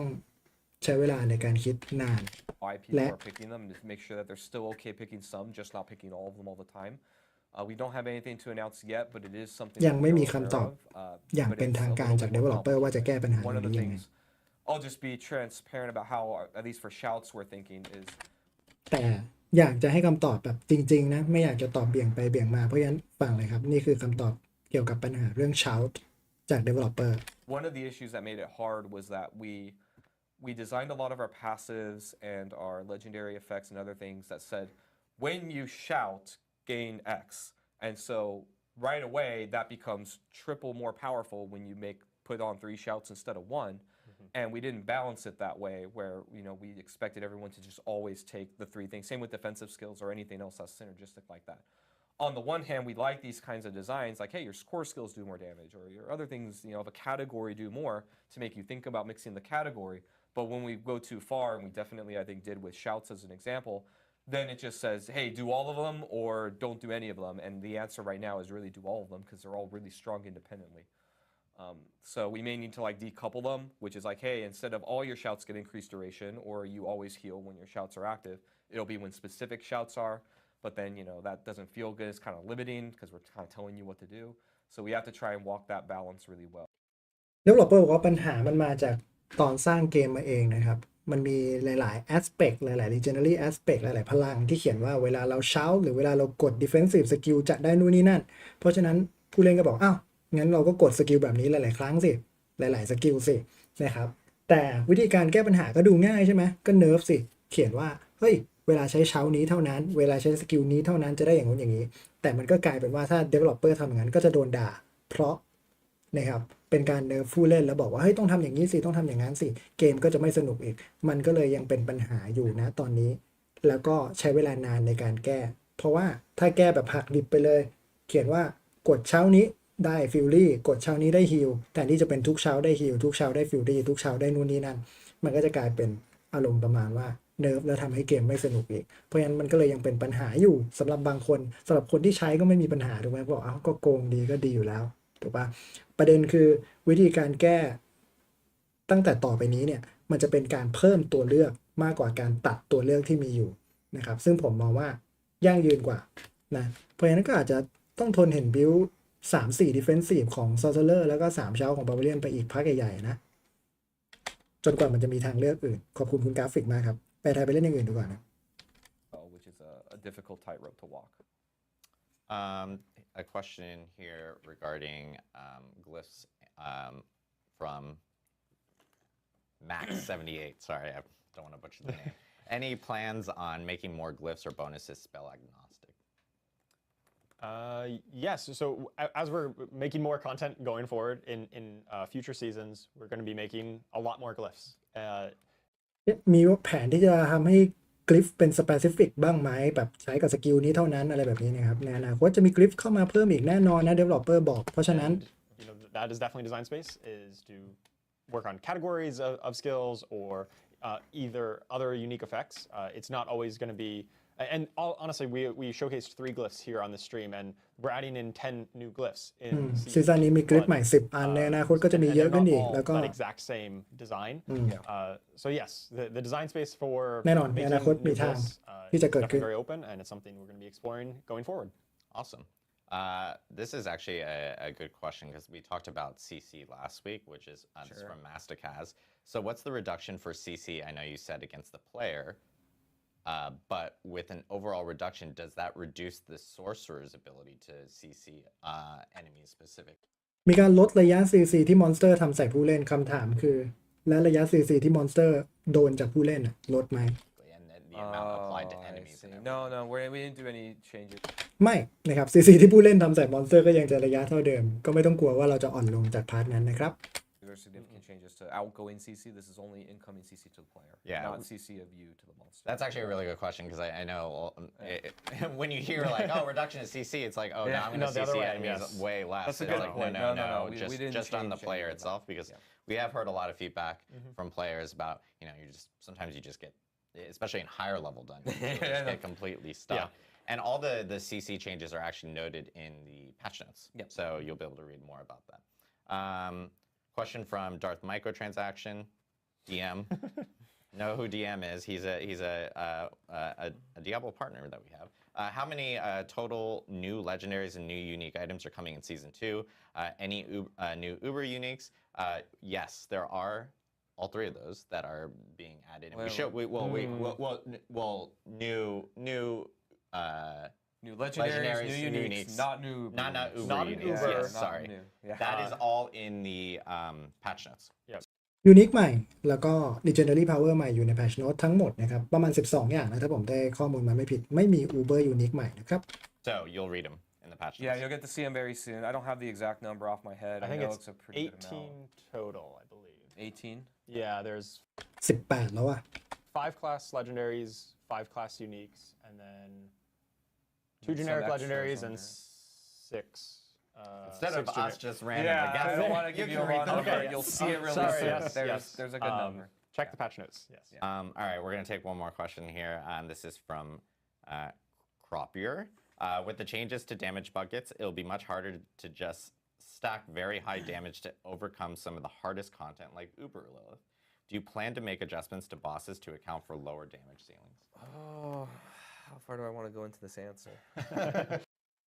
ดาเมจโดยรวมลดลงแบบนี้บอสเดิมที่เคยยากมากๆอย่าง Uber Lilith ก็จะยากขึ้นไปอีกปรับ Uber Lilith ให้เข้ากับดาเมจหรือเปล่า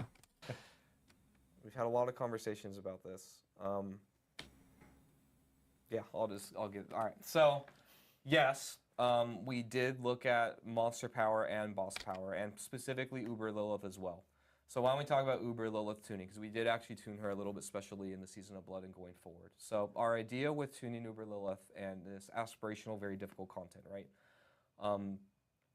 of a little history lesson, right? When the game came out, Uber Lilith obviously was very, very hard. Right, like I say, her power level's up here, right? Everything else, like comparably, is somewhere around here. She's ridiculously crazy hard. Really, the only builds that were able to beat her were builds that had either like really, really strong interactions, like Bone Spear Necro, where it was just like really, really overtuned, or ones that were bugged, right? Where they just got like 100x more power than other things, and it wasn't really intended. We don't really want our aspirational content to live in that space where like only oversights can really beat it comfortably. Our goal for it was always that most builds would be able to beat it, and it was kind of an achievable goal, but it was hard. And obviously, having that balance in a multiplicative scaling game is really hard, it turns out. In Season of Blood, one thing that is really nice and is an advantage to all of these overhauls that we're doing to our math and the power level of the classes is that before, like we talked about, the difference of multiplicative power of the crit Voln and everyone else was crit Voln was way up here and could compete with her. Everything else couldn't really. So you kind of were forced into these builds to have a fair chance at the fight, which isn't really the world that we want to live in. Now that we've kind of, stabilized the ground of all the builds, they can't, in theory, I'm hoping, can't get as crazy of a difference in power level between each other. That means that now we can more finely tune things like Uber Lilith, like any other endgame content that we make, that they can be more stable as far as who can beat them. So we took a look at Uber Lilith, and you'll see that we've tested her internally with builds that aren't those ones that we know are crazy,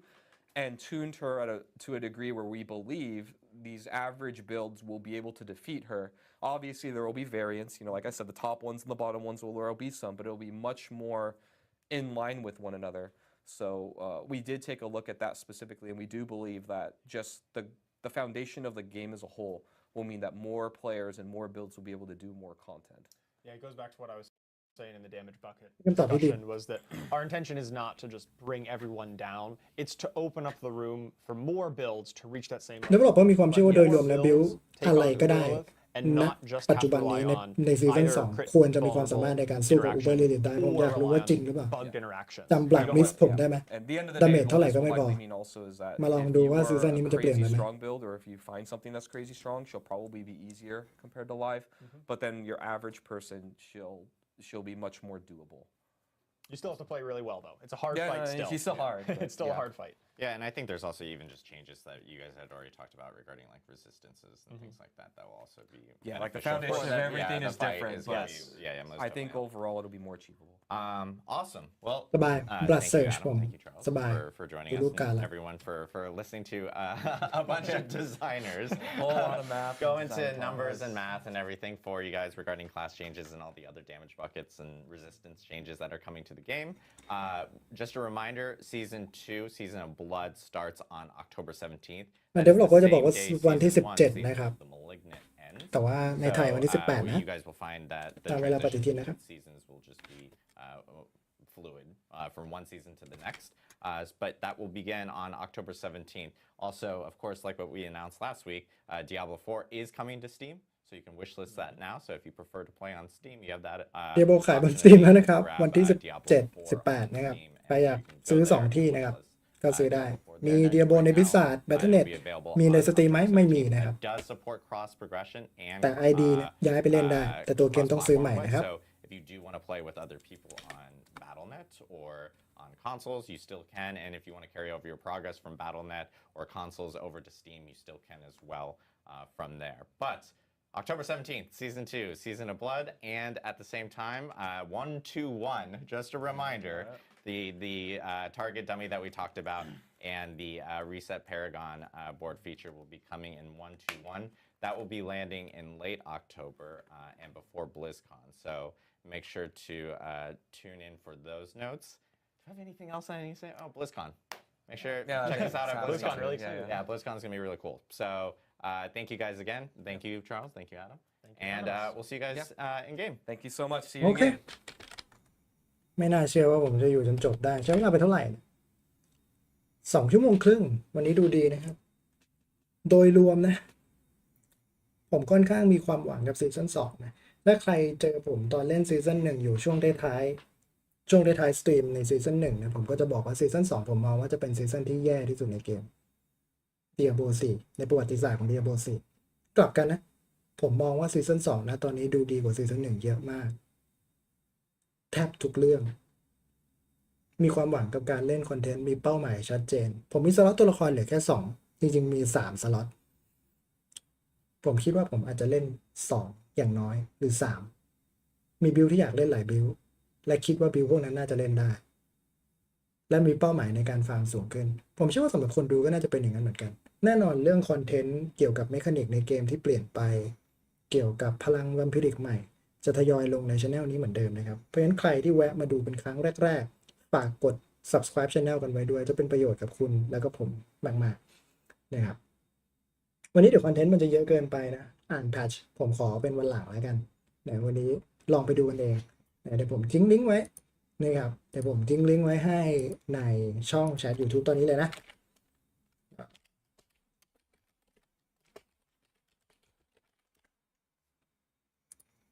แพทช์โน้ตออกเรียบร้อยแล้วแพทช์ 1.20 ยาวมากๆใครว่างๆมีแพลนจะเล่นโลบ้างไหมมีตลอดแหละแต่พอเล่นแล้วมันไม่สนุกคือตัวผมมันไม่ชอบเล่นไม่ใช่อะไรหรอกมีแพลนตลอดบิลที่ผมอยากเล่นมันไม่ค่อยมีกับโลกนะส่วนตัวผมไม่ค่อยเห็นบิลที่เล่นแล้วมันแบบอยากเล่นบันเทิงขนาดนั้นมันเป็นบิลดาเมจเดียวซะเยอะซึ่งผมชอบบิล AOE มากกว่าแต่สุดท้ายก็ต้องเล่นแหละนะทำคอนเทนต์เกมนี้ถ้าจะไม่เล่นคลาสหนึ่งเลยก็เขาทำไม่ได้นะผมขอบคุณทุกคนมากนะครับที่อยู่กันจนดึกเลยแล้วก็หวังว่าสตรีมนี้จะมีประโยชน์กับคนดูนะครับมีคำถามอะไรเพิ่มเติมไหมก่อนที่เราจะลากันไปหรือมีความคิดเห็นยังไงเกี่ยวกับไลฟ์สตรีมครั้งนี้บ้างนะไม่ใช่ของผมนะหมายถึงของวิสาทนะครับทิ้งกันเข้าไว้นะคุณเข้าสู่โจฝันดีครับไว้เจอกันโอกาสหน้านะก็ขอบคุณทุกคนมากที่อยู่ดูนะทิ้งคอมเมนต์กันไว้ใต้คลิปก็ได้ใต้ไลฟ์สตรีมก็ได้เปิดคอมเมนต์ได้อยู่นะครับหรือว่านะจะทิ้งคอมเมนต์ไว้ในนี้เลยก็ได้นะรู้สึกยังไงกับซีซั่น2มีความหวังไหมเพราะว่าหลังจากจบซีซั่น1หรือว่าช่วง